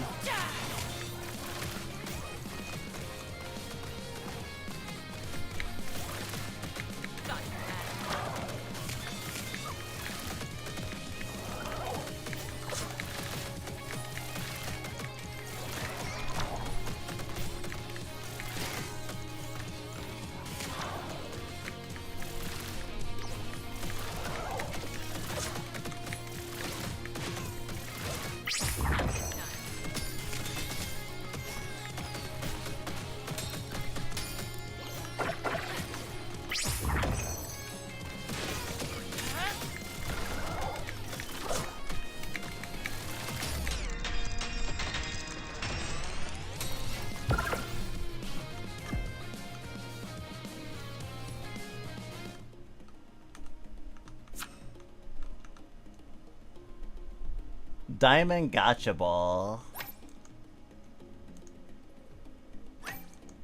Age Wisdom.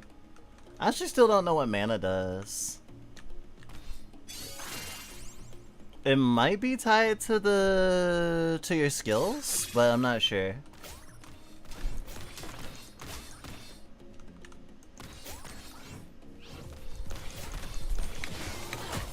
Do we start dying slowly when the soda runs out, maybe?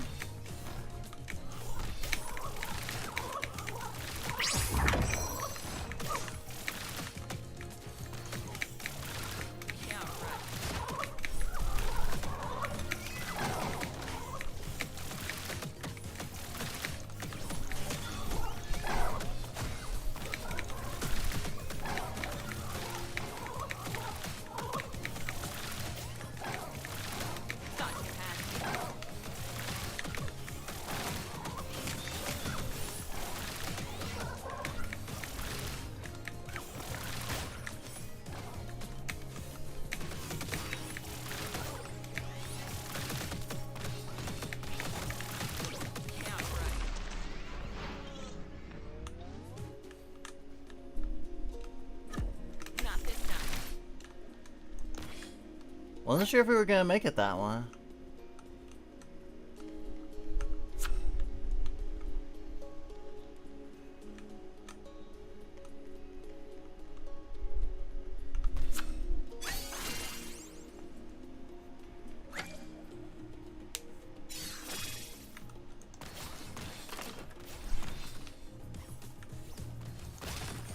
We didn't do any Friday the 13th-y things.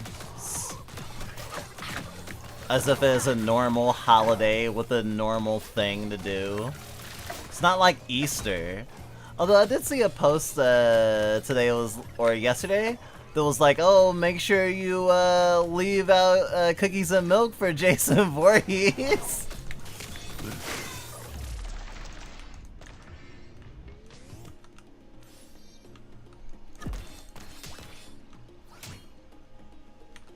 See, a lot of cultures celebrate Friday the 13th differently. I didn't know about leaving Jason Voorhees milk and cookies. Next time I'll remember to do so, though. I don't want Jason to feel all left out.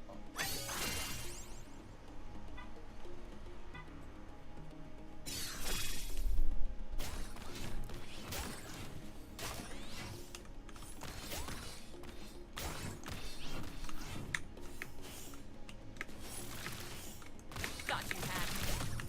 Yeah, right. Not this time.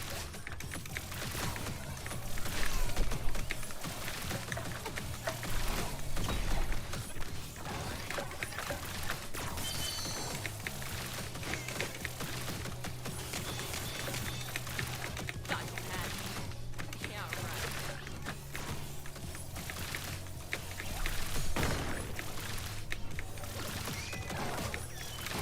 Thought you had me.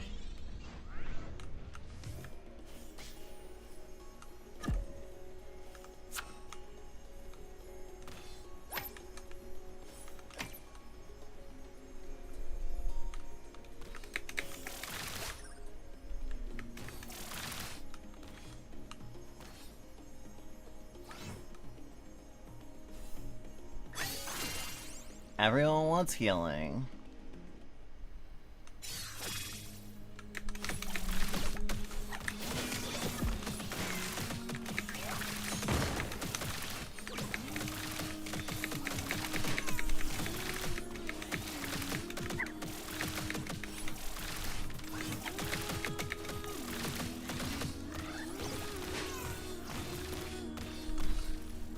Not this time.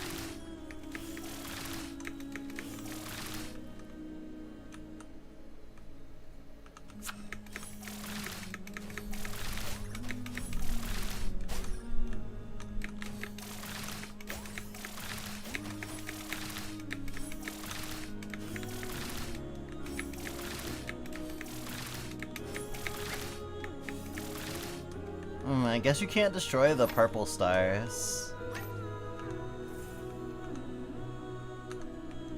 You can only pray for help once. Well, a good thing I got it, though.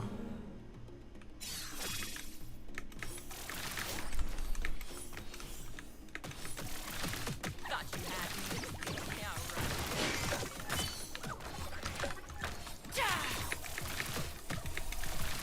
Thought you had me. Not this time.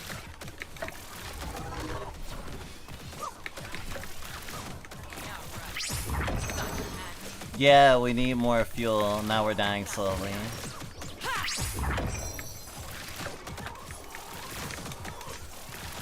Yeah, right. Thought you had me.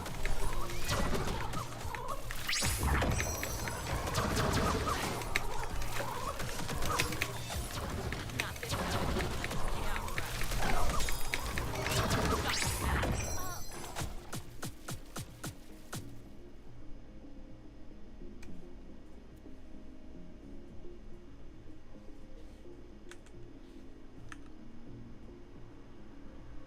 Well, I tried.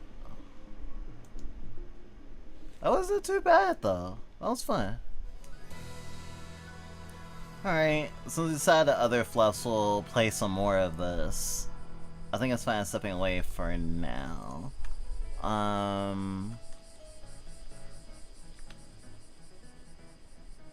Change channel? Oh, like, the chat. Okay.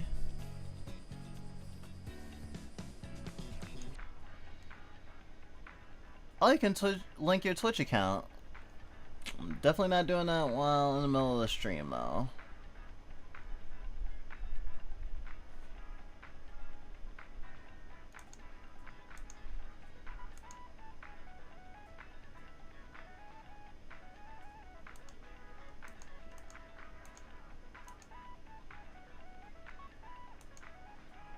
Oh, Nim is the human form, Sami is the transform state.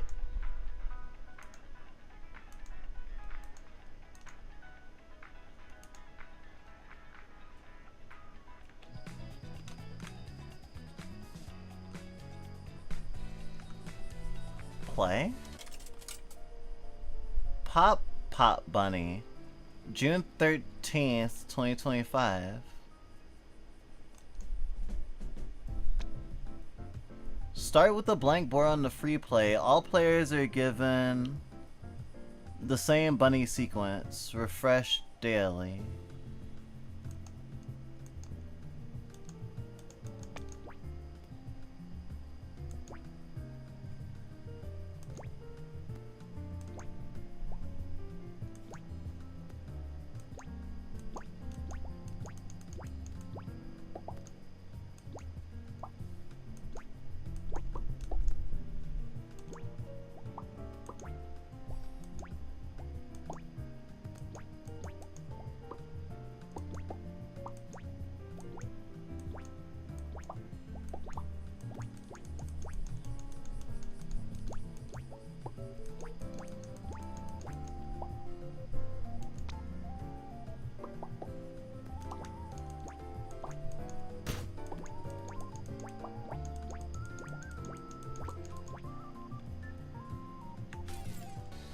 Alright.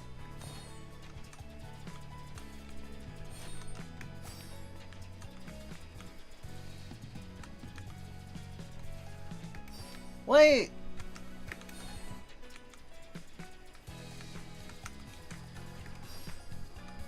Check mail? No mail for me today.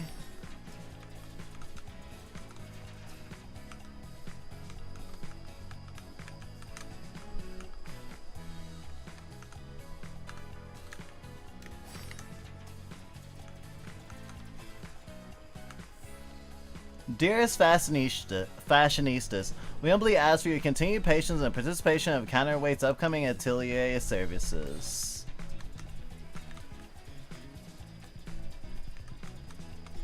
Dumpster dive? Just a normal recycling bin.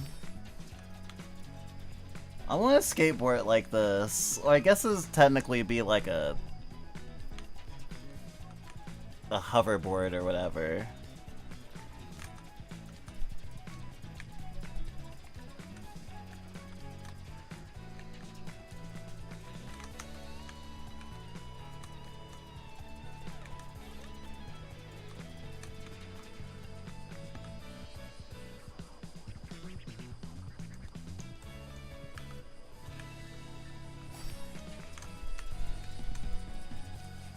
Pretty.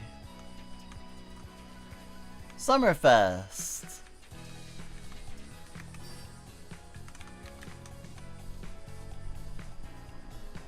Cute.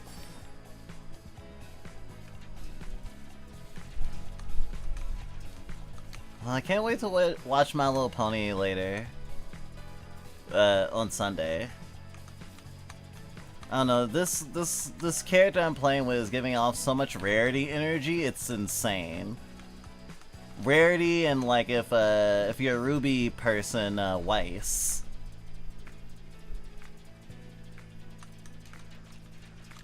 Gaze? I remember this shoot. It was hot, humid, right in the middle of summer. They had crates of Seisei mats and everyone was drinking it like water. Usually it's too sweet, but on that day, it was perfect. Oh my god, the guy gets a fucking, like, Mega Man Ets-ass motorcycle? That's pretty sweet. Okay. I guess I'm done playing Starlight Revolver for now. I went through some pain. I should actually study the playing later, not right now. I still got two more slots. So I can play two more demos before I have to give it to a different fluff. Let's try a Short Death. I think a Short Death actually isn't a... Yeah, it's not a Steam Next Fest game. But it came out recently. I like myself some 3D platformers. Same thinks I'll like it because we like that one game, Corn Kid 64, and also a little Gator game, which honestly sounds like some pretty decent comparisons.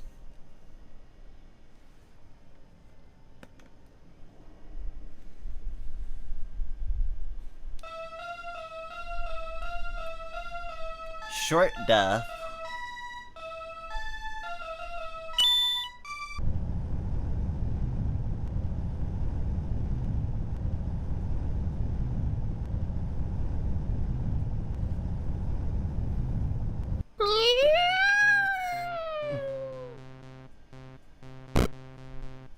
Oh, I'm in hell.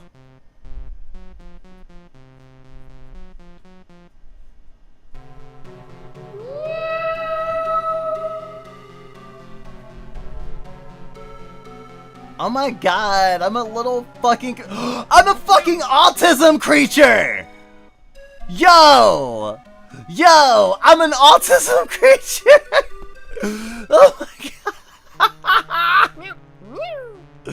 Meow! Meow! Meow! Meow! Meow! Meow! Meow! Meow! Meow! Meow! Okay, I might buy this immediately, actually.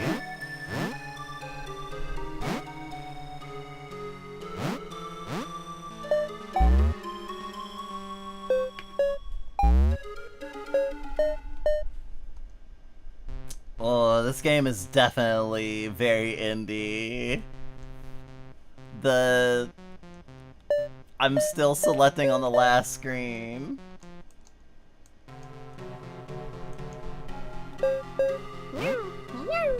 Oh no!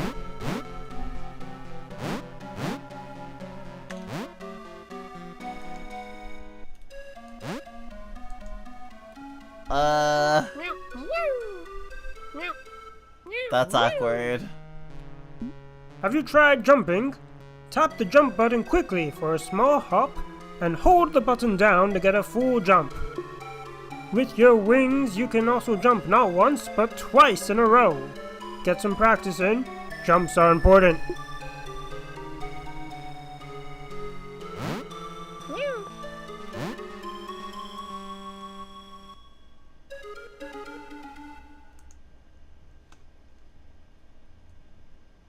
Don't worry. I haven't given up all hope. I just need that fucking menu to not be there. The fucking sound mixing is all over the place. And I can't, and the options are just teasing me. I mean, this game being only $3 made me immediately want to play it, but like made me immediately want to buy it, but I don't know.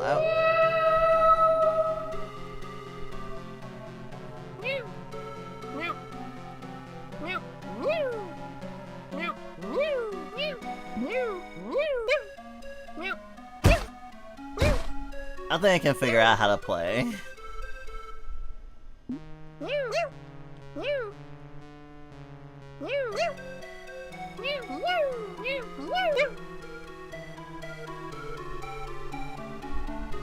Activate switches with a ground pound. Switches can open pathways up for you. I have a feeling that's a developer. Meow meow.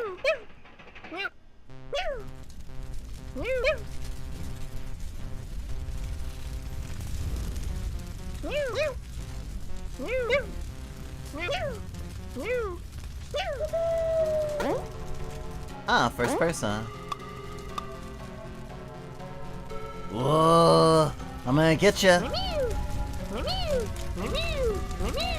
Remiel, Remiel, Remiel, Remiel, Remiel, Remiel, Remiel, Remiel.